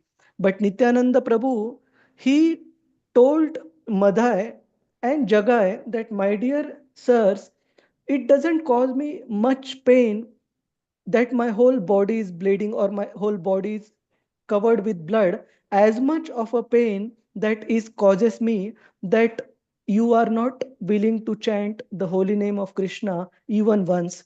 So I don't mind you hurting me or blood oozing and covering all of my body. Just if you chant, it is still a glorious thing, or it is still a success for me. And similarly, when Chaitanya Mahaprabhu was about to punish these two brothers, Nityananda Prabhu actually first of all told Chaitanya Mahaprabhu that when Madhai was about to beat me second time with the clay pot, Jagai actually saved me. He saved my life. And Chaitanya Mahaprabhu was so pleased that Jagai had not chanted the holy name of the Lord till that time, but because he had pleased Nityananda Prabhu from second attack from Madhai on Lord Nityananda, Chaitanya Mahaprabhu immediately blessed Jagai and embraced him and basically completely purified him. So the point is, the Supreme Lord himself is showing through his example how he is risking his own life in order to show compassion to these fallen souls. So the mood of our earlier acharyas, predecessor acharyas, is also that each and every one of us, we should try to inherit the same mood of compassion and not be just thinking of our own purification alone. A devotee of the Lord should have compassionate heart. And coming back to this, our question, let me go back to the previous slide.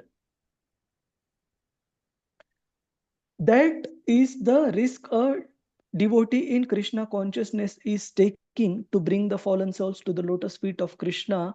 And that's why any lapse in judgment in the course of these duties, not willingly, okay, this doesn't talk about willingly breaching the regulative principles or willingly deviating from the principles of Krishna consciousness. This talks about a inadvertent loss in judgment or lapse in judgment by a devotee.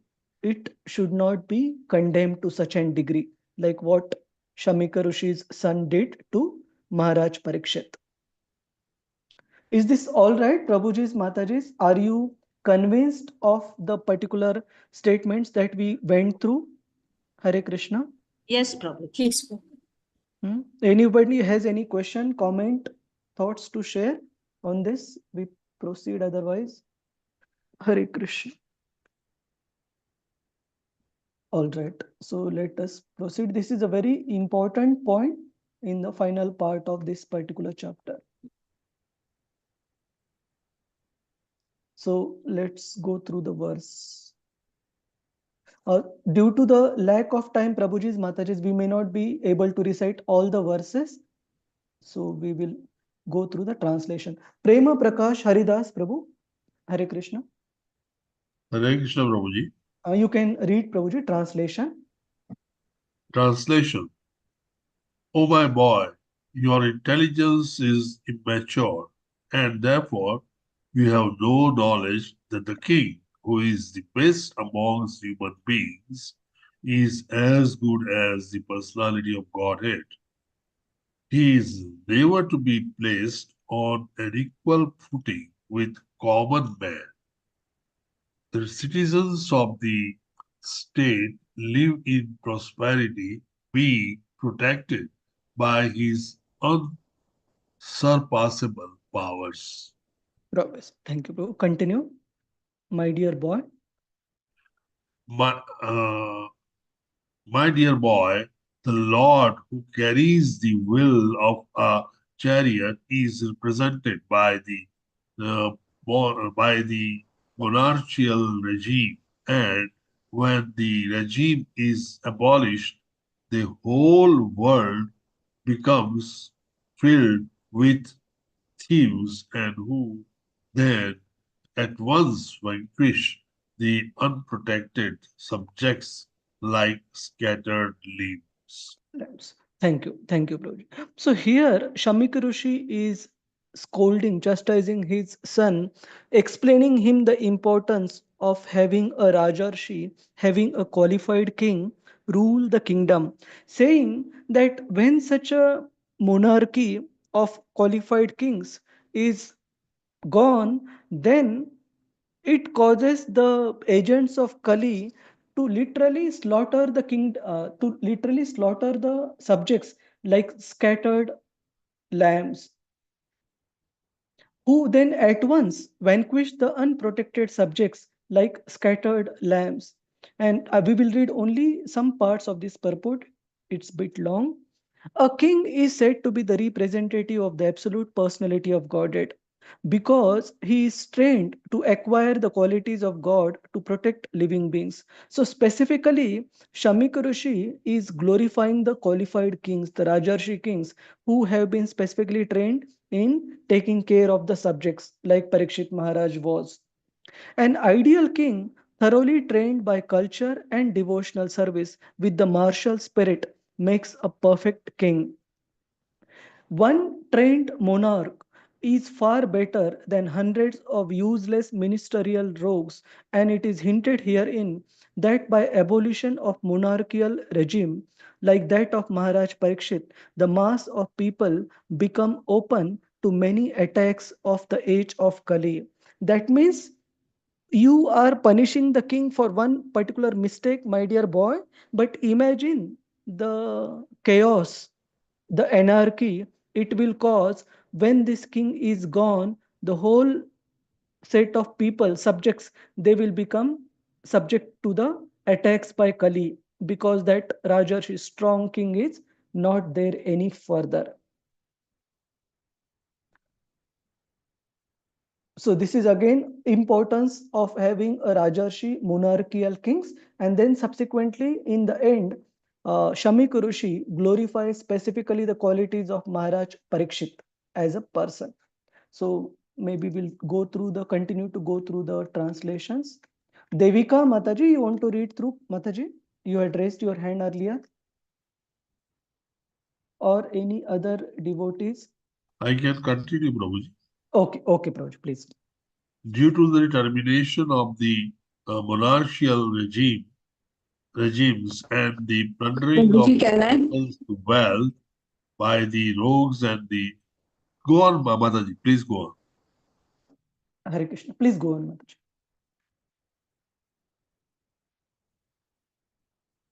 Hare Krishna, Krishna Krishna, Hare Hare, Hare Rama, Rama Rama. Shall I continue, Prabhuji? Yes, Prabhuji, please. People's wealth by rogues and thieves, there will be great social disruptions. People will be killed and injured, and animals and women will be stolen. And for all these sins, we shall be responsible. Yes. Shall So I continue with purport? one question for all Prabhujis, Matajis. Can we think of any example from Srimad Bhagavatam of a king? Okay, let me give you a hint. What sort of king? Of a king who was removed by the Brahmanas, and what caused lot of anarchy, lot of disturbance, where the thieves and the rogues, they became uncontrolled and they caused havoc. King Vena. King Vena, yes, very good project. That King Vena, to be honest, he was not a Rajarshi king. He was not a king who was trained in devotional culture. But still, at least he was the strong king. And till the time he was there, even if the religious principles were becoming topsy-turvy, but the rogues and the thieves, they were still under check. They were not causing havoc.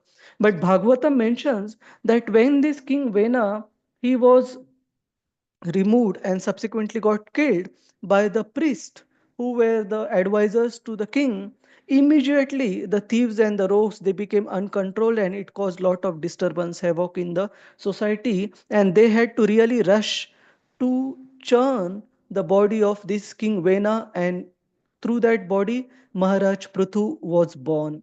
So the point is, even and not so religious or not so trained in devotional culture, king can be so effective in managing the kingdom and not letting the anarchy take over. What to speak of somebody like Maharaj Parikshit, who was totally qualified and a Rajarshi, he being gone. So it was a great loss to the subjects in general. Please continue, Prabhuji. Purport, highlighted part. The word Naha, we, is very significant in this verse. The sage rightly takes the responsibility of the Brahmanas as a community for killing monarchical government, and thus giving an opportunity to the so-called Democrats, who are generally plunderers of the wealth of the state subjects. The so-called Democrats capture the administrative machine without assuming responsibility for the prosperous condition of the citizens. Everyone capture the post of personal gratification, and thus, instead of one king, a number of irresponsible kings grow up to tax the citizens.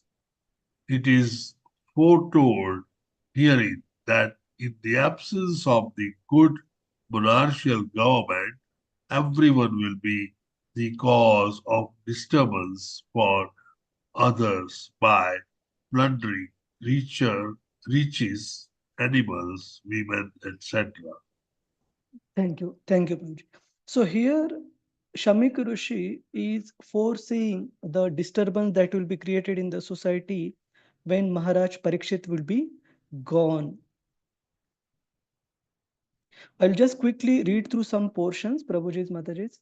At that time, the people in general will fall systematically from the path of a progressive civilization in respect to the qualitative engagements of the caste and the orders of society and Vedic injunctions. Thus, they will be more attracted to economic development for sense gratification, and as a result, there will be an unwanted population on the level of dogs and monkeys. So we see similar danger also being foreseen by Arjuna when the qualified Kshatriyas are lost. That was one of the reasons Arjuna had given for Lord Krishna that Pandavas don't fight, because when there are no qualified Kshatriyas to rule, then there will be unwanted population. And here Shamika Rishi is also fearful of this. So now we will go to almost concluding part. The Vedic way of life does not allow any man to be like the monkeys and dogs. A degraded civilization of sense gratification and economic development is the byproduct of a godless or kingless government of people, by the people, for the people. The people should not therefore begrudge the poor administrations they themselves elect. Now, one important point is the Democrats being mentioned, don't take it as the literal meaning like we have the Democrats and the Republicans. So Bhagavatam is not for any one particular group or against any other group. What Bhagavatam is not very much for is the unqualified people electing the representatives who themselves are unqualified and trying to run the administration of the particular country or nation or kingdom through so-called democratic method. Because Bhagavatam mentions that if the leader is not qualified based on the Shastric injunctions, and if there is no proper control of the strong leader over the particular kingdom, then such democratic government by people for the people, it simply causes anarchy. It simply causes, basically out of the four purusharthas, dharma, artha, kama and moksha, the first one goes for a toss and the last one also goes for a toss. So there is no dharma, there is no practice of the religiosity for achieving the prosperity within the society, but there is just focus on achieving economic development for the sake of sense gratification. And there is finally there is no pursuit for spiritual upliftment, for moksha, but these two middle purusharthas, the artha and kama, it alone remains the objective for such set of leaders. So point is, there should be a strong governance at the top by a representative of the Lord who is properly trained in devotional culture and martial arts as well, martial spirit as well. Only such person can rule properly. Otherwise, the so-called democratic governments, they can never cause people to be happy, according to Srimad Bhagavatam. Let me request somebody who has anyone else wants to read through Prabhuji's, Mataji's. We are almost approaching the end of this chapter. Gunavati Jayashri Mataji, Hare Krishna. Please unmute. Hare Krishna, Prabhuji, Pranam. Hare Krishna, Dandas Mataji. Yeah, the translation. The Emperor Parikshit is a pious king. He is highly celebrated and is the first-class devotee of the personality of Godhead. He is a saint amongst royalty, and he has performed many horse sacrifices. Stricken with hunger and thirst, he does not at all deserve to be cursed. Yes. So after glorifying the qualifications of a Rajarshi king, now Shamika Rishi is specifically talking about the glorious characteristics and qualifications of Maharaj Parikshit. His first and foremost qualification is he is a first class devotee of the Lord. He is the first class devotee of personality of Godhead, and he is a saint amongst royalty. He is a Rajarshi, has performed many horse sacrifices. And what you have done, my son, that when such a person is tired because of hunger and thirst, is it too big of an offense that he got irritated because of me not receiving him? He was fatigued and struck with hunger and thirst, so he does not at all deserve to be cursed in such a situation. What he acted while being troubled by the hunger and thirst. Let me see. Mataji, you can read the highlighted part of the purport. Yes, Prabhuji. Although all the Brahmanas were aloof Sorry, from the king, even left-hand side. I was in the other page, yeah. The king, even calculated as the king only, was more celebrated as a ruler who administrated the religious principle of the royal order. In the Shastras, the duties of all the castes and orders of the societies are prescribed. All the qualities of the Kshatriya mentioned in the Bhagavad Gita 18.43 were present in the person of the emperor. He was also a great devotee of the Lord and a self-realized soul. Shall I continue, Prabhuji? Yeah, please continue. Although all the Brahmanas were aloof from the incident, still for the childish action of the Brahmana boy, the whole world situation was changed. Thus, Rishi Shamika, a Brahmana, took responsibility for all the deterioration of the good orders of the world. Hare Krishna. Thank you, Manoj. So, two qualifications of Maharaj Parikshit are mentioned. One is the list of qualifications he had as a capable ruler, and second is his qualifications at the personal level, being the great devotee of the Lord. He was a self-realized soul. Thus, both ways, whatever Shungi had done was not right, and Shamik Rishi took full responsibility. And now, finally, he will beg pardon from the Supreme Personality of Godhead for the misadventure of his son. So let me just see. Yeah. Prema Priya Jayashri Mataji, Hare Krishna. You can read through the translation and the highlighted part of the purport, Mataji. Yes, Prabhuji. Yes. Yeah. Translation.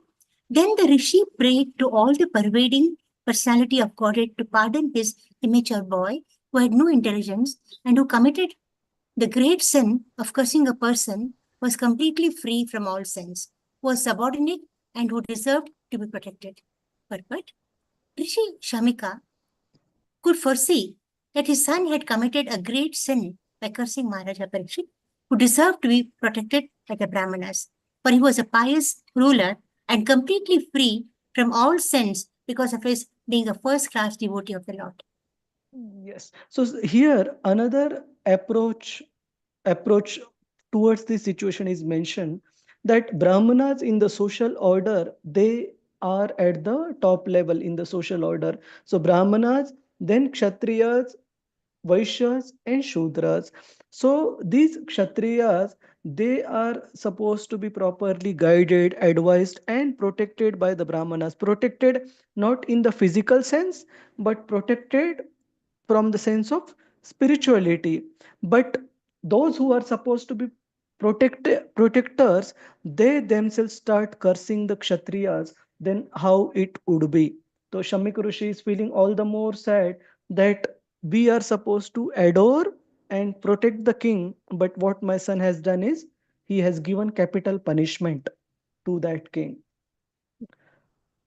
Yes, Mataji. But if the question is raised why the Brahmana community as a whole was made responsible for allowing Kali into the world affairs, the answer is given in the Varaha Purana, that the demons who acted inimically toward the personality of Godhead, but were not killed by the Lord, were allowed to take birth in the families of the Brahmanas to take advantage of the age of Kali. But the demons, the all-merciful, the all-merciful Lord gave them a chance to have their births in the families of pious Brahmanas so that they could progress towards salvation. But the demons, instead of utilizing the good opportunity, misused the Brahminical culture due to being puffed up by vanity in becoming Brahmanas. The typical example is the son of Shamika Rishi, and all the foolish sons of Brahmanas are warned hereby not to become as foolish as Shringi and to be always on guard against the demoniac qualities which they had in their previous births. Thank you. The foolish boy was of course excused by the Lord, but others who may not have a father like Shamika Rishi will be put into great difficulty if they misuse the advantages obtained by birth in a Brahmana family. Thank you, Mother. So here it is very important, and of course we don't want to go question wise, but this particular question is definitely there in the questionnaire, that if one Brahmana boy did a mistake, why was the entire Brahmana community as a whole was held accountable, was held responsible for this error in judgment on behalf of Shringi? Why was it so? It is mentioned that, see, it is Krishna's great kindness that whoever were demons in the earlier pastimes of the Lord, they were given an opportunity to take birth in Kali Yuga in the Brahmana families, where they would have an opportunity to be raised in that culture, follow the Brahmanical culture, and perfect their lives, proceed towards salvation. But such persons of demoniac background in the earlier lives, rather than taking benefit of this opportunity that is given to be born in a Brahmana family, if they start using that Brahma Tejas in an immature way to incorrectly punish such great souls like Maharaj Parikshit, then they are completely misusing that opportunity that has been granted to them by the Supreme Lord. So this is the explanation given by Srimad Bhagavatam to say why the entire Brahmana community has been held responsible for the mistake of Shringi. Is this point clear, Prabhuji's, Mataji's? Yes, What yes. it is explained? Yes, Prabhuji. And this, to be honest, I have earlier heard in classes that the demons in the earlier ages, they would be, and please, these all are highly sensitive statements. We are speaking in this forum in within the four walls, considering it is a syllabus for Bhakti Vaibhav. But if we tell this to the neophyte, it will cause lot of misunderstanding. So these statements of Bhagavatam, they are meant for devotees who have got certain level of maturity. Please don't immaturely speak these statements to anyone and cause destruction of their faith. Okay? So these are strictly meant to be understood in the context what we are studying right now. Please don't quote these statements as it is. Okay, so I had heard earlier in one of the classes by Gauranga Prabhu, where he had mentioned that the demons from the earlier ages, they would be taking birth as Brahmanas in Kali Yuga. But the reason I saw only in Srila Prabhupada's purport that it is an opportunity given by Krishna that use this good birth to proceed in Krishna, to advance in Krishna consciousness. But in case of Shringi, we see that that Brahma Tejas was completely misused. And later on, the Brahma Tejas is also gone, and that ability is also gone of Brahmanical power because of this misuse. Anyone has any questions, comments, Prabhuji's, Mataji's? अनंत अजितेश्वर प्रभु देविका माता जी हरे कृष्णा दिव्य रुक्मिणी माता जी. Yes, Mataji. Prabhu, I have a doubt about that we are regarding the Rajashis. In the present time, we are giving that voting system and all, no? So is it necessary to do the vote? Because we don't know these people are mostly, we know that they are not leading to the good government and all. So is it necessary to do the voting? Because it's valued too much in the material world. Everybody is telling like that. See, to be how honest, can we yeah, so in the current circumstances, whatever is the best course of action we have in order to have as much as possible bit more qualified people lead us, it is important that we vote. I'll give you a practical perspective that from the Shastric perspective, Srila Prabhupada clearly mentions that one qualified leader who is coming as a Rajashi, a trained martial leader who is qualified spiritually as well is best. But do we have that option in the current circumstances? The answer is no. It is not that easy to establish that system. So in the current setup, to as much as possible, the person who we perceive who will be more supportive to a Sanatan Dharma way of life, then we consider that as the best alternative. So it is not the ideal, but as much as possible, we try to bring in somebody who is qualified, who at least believes in those principles. So it is important to vote, at least that much, Mataji. Okay. It is not the best case scenario, but we still try to use, because if we don't use that facility that we have, then we have 0-0 control, that any Tom, Dick and Harry who is not qualified, that person, if he starts ruling, then whatever Sanatan Dharma is left, that will also be lost for sure. Hare Krishna. Hare Krishna. We had few more devotees who had unmuted. Prabhuji's, Mataji's. Radhika here, Hare Krishna Prabhu. Yes, Rasarangani Mataji. Yeah, Prabhu, two doubts I have is the previous question which you had posted about the king gets 6% of the karma. That I got it. But then finally the question spoke up 16%. Yeah, sorry, 16%. Yeah, 1/6 of the karma. Now the second doubt I have is about, I mean, the extension of that was a question. So the preachers we spoke about, right, Prabhu, they don't get karma, right? What you're telling is they get blastings, right? So I didn't get the question. See, they inherit the risk that are involved in preaching activities. It's very simple. Whoever is taking up the path of preaching Krishna consciousness, they are directly putting themselves in the crosshair of Maya. Maya is specifically targeting them in so many ways, by pulling the person down, by causing him to have errors in judgment and all. So they could be in a much more protective environment if they don't decide to preach and just take care of their own upliftment. But they are not doing that. And Srila Bhaktisiddhanta Saraswati Thakur says that that is not even a proper way of to look at things, that we just take care of our own advancement and leave everybody else on their own fate. Got it, So Prabhu. So basically, misjudgment can happen because even a Uttamadhikari will come down to Madhyamadhikari, he might make a mistake in judgment. Is that what you're trying? He may make, and there are so many examples. Like recently in the morning 5:45 class, we were discussing the example of Maharaj Priyavrat, who was personally instructed by Lord Brahma to get into family life, rule as the king, and for the propagation of progeny, good progeny. But even during the course of this particular service, we see that Maharaj Priyavrat, for brief period, he did go astray. He became attached to the worldly ruling of the kingdom. But because that instruction by Brahma was the reason for him getting into the family life, he was saved somehow. So definitely there is a risk for a Krishna conscious preacher, because he is taking risk against Maya for sure. And Maya will specially focus on preachers. Is that what you're saying? Definitely, they have a higher focus, where Maya would also personally try to pull them off, because Maya's purpose is to keep the conditioned souls bound as much as possible. So preachers are definitely in the crosshair. They are taking more risk. Thank you, Prabhu. And also this Brahmana community, what I understood is like one set of Brahmin community will be the demons where they are born, no, Prabhu. It's not that all the Brahmins No, are... not all, for sure, not all. So one set, correct.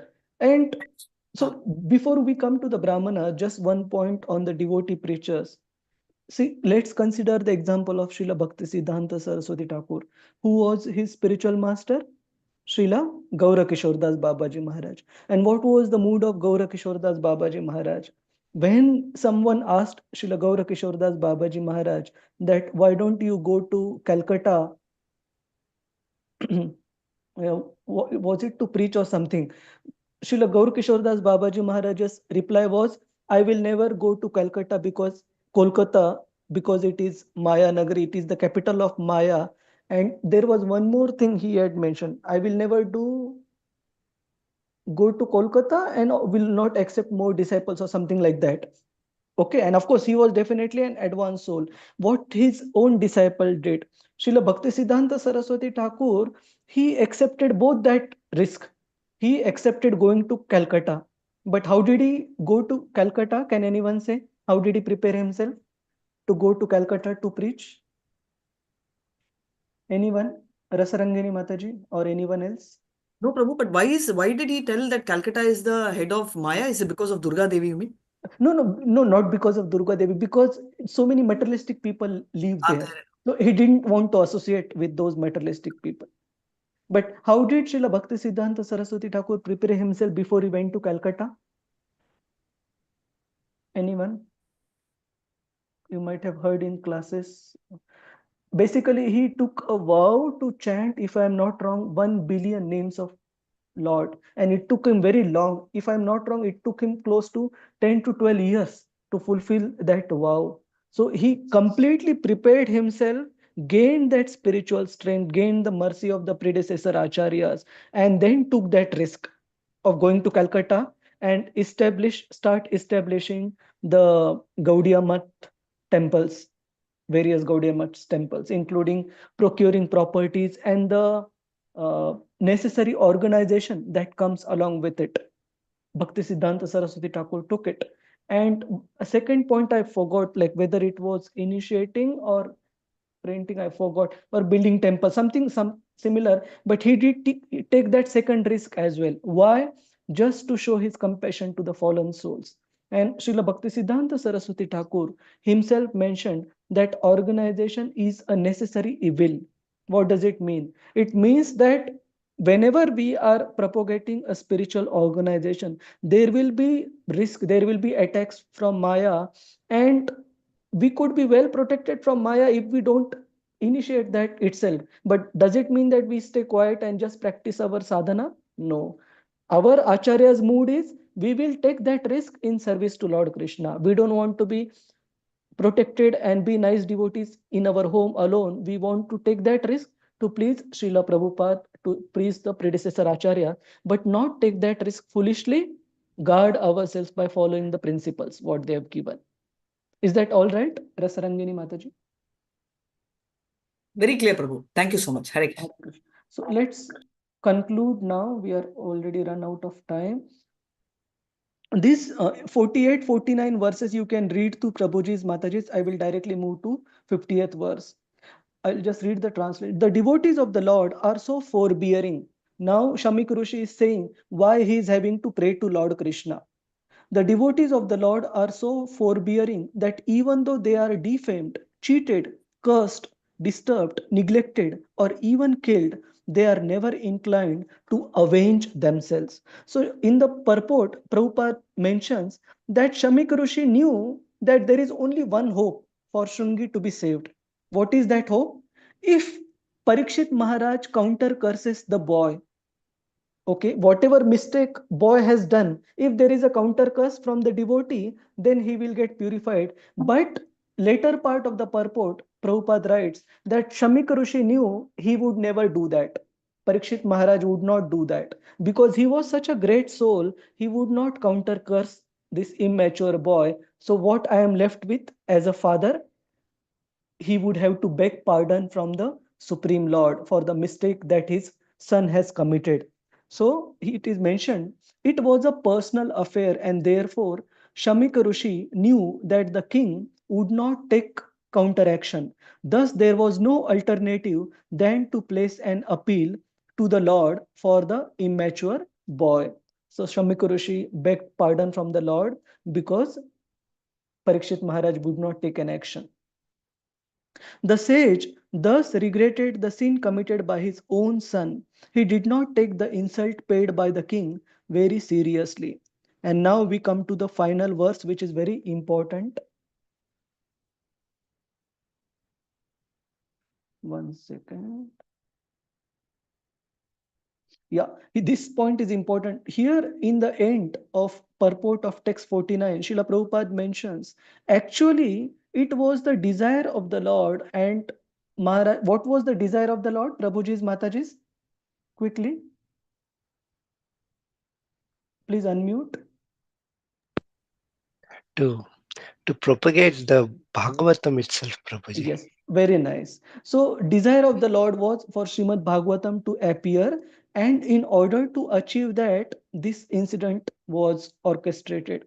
It was the desire of the Lord, and Maharaj Parikshit, Rishi Shamika, and his son Shungi were all instrumental in fulfilling the desire of the Lord. So none of them were put into difficulty because everything was done in relation with the Supreme Lord.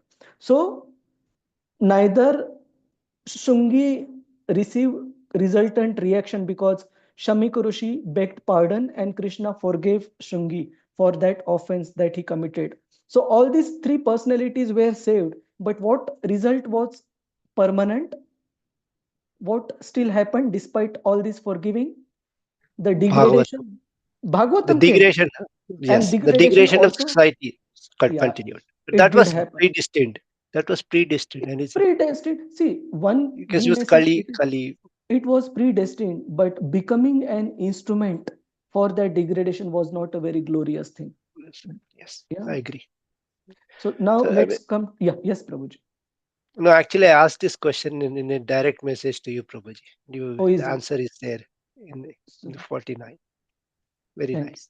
Thank you. Thank you. So let's come to the last verse. This is very important verse, and I have dedicated a slide for this.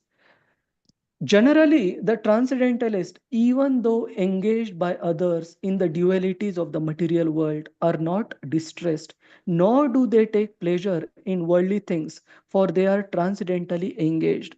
So, this last verse teaches us how does a devotee of the Lord consider true pleasure or true misery, true success or true failure. He is not bothered what the external world considers it as a success or a failure.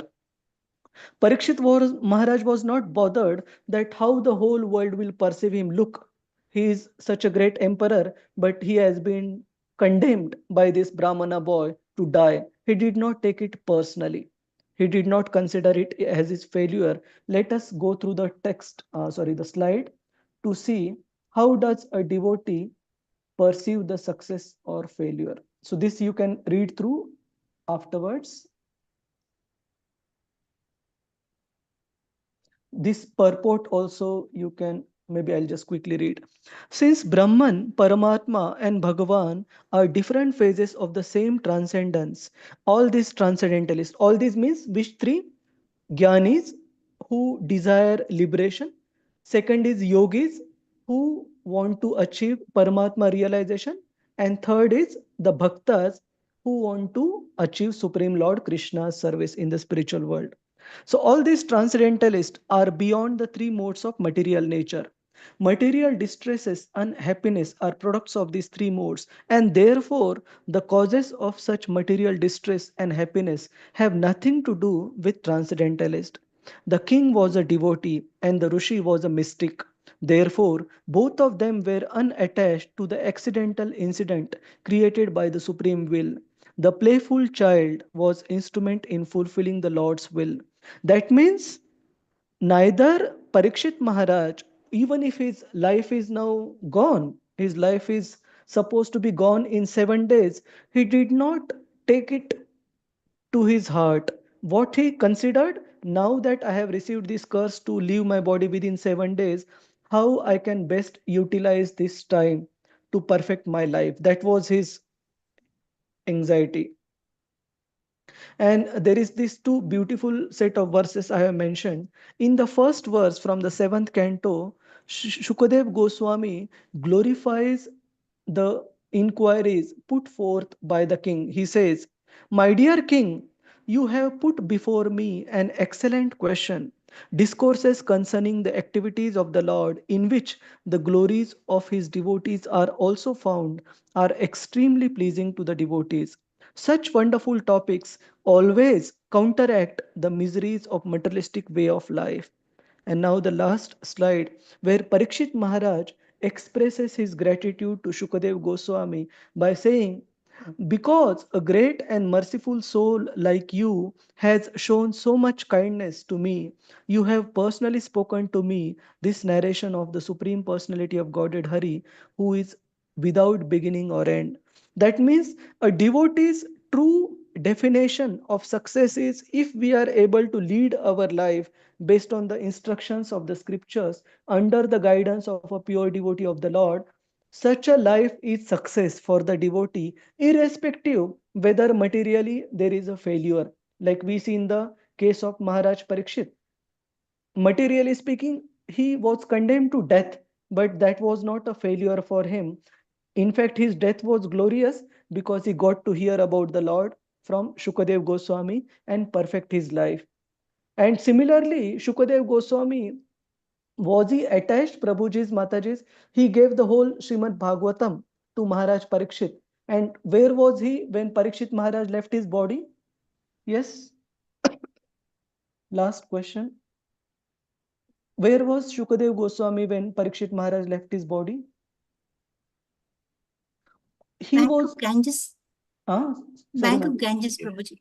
No, basically he He left wasn't that in trance. he left He was that also he left that assembly even Parikshit Maharaj before Parikshit Maharaj left the body. Shukadev Goswami left from that place. So point is, he was not attached. Okay, I have given him Krishna, I have given him Bhagavatam. Parikshit Maharaj was glorious because he did inquiries about Krishna, and Shukadev Goswami was glorious because he did give Krishna in the form of Srimad Bhagavatam, but he was not attached. Before Parikshit Maharaj even left his body, before Takshaka came, Shukadev Goswami was already gone. And what was Parikshit Maharaj's disposition? Parikshit Maharaj left his body even before Takshaka bird came and destroyed his body through the fire. He had already focused his mind completely on Krishna and achieved transcendence.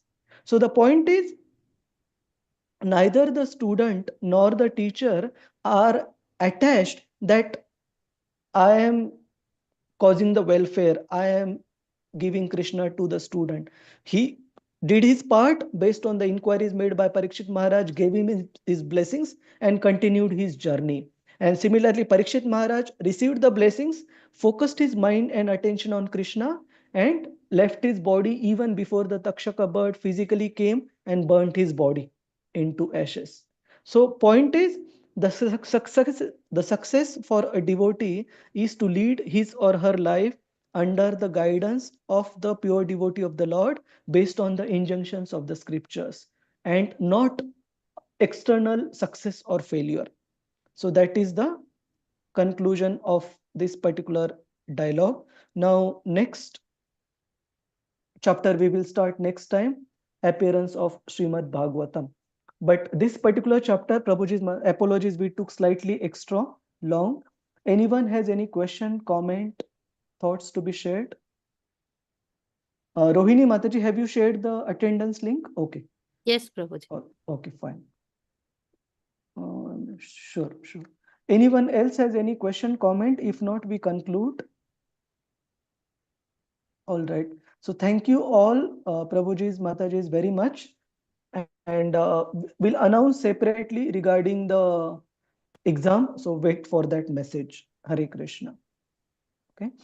Vamcha kalpa tarubhyascha kripa sindubhya evacha patitanam pavanebhyo vaishnavebhyo namo namaha. Ananta Koti Vaishnav Vrinda ki jai, Vaishnav Thakur ki jai, Srila Prabhupada ki jai. Thank you, Prabhuji. Hare Krishna, Prabhuji. Hare Krishna, Prabhu. Thanks, Prabhuji. Hare Hare Krishna, Krishna. Prabhuji. Dandavat pranam. Hare Krishna. Hare Hare Krishna. Krishna, Prabhuji.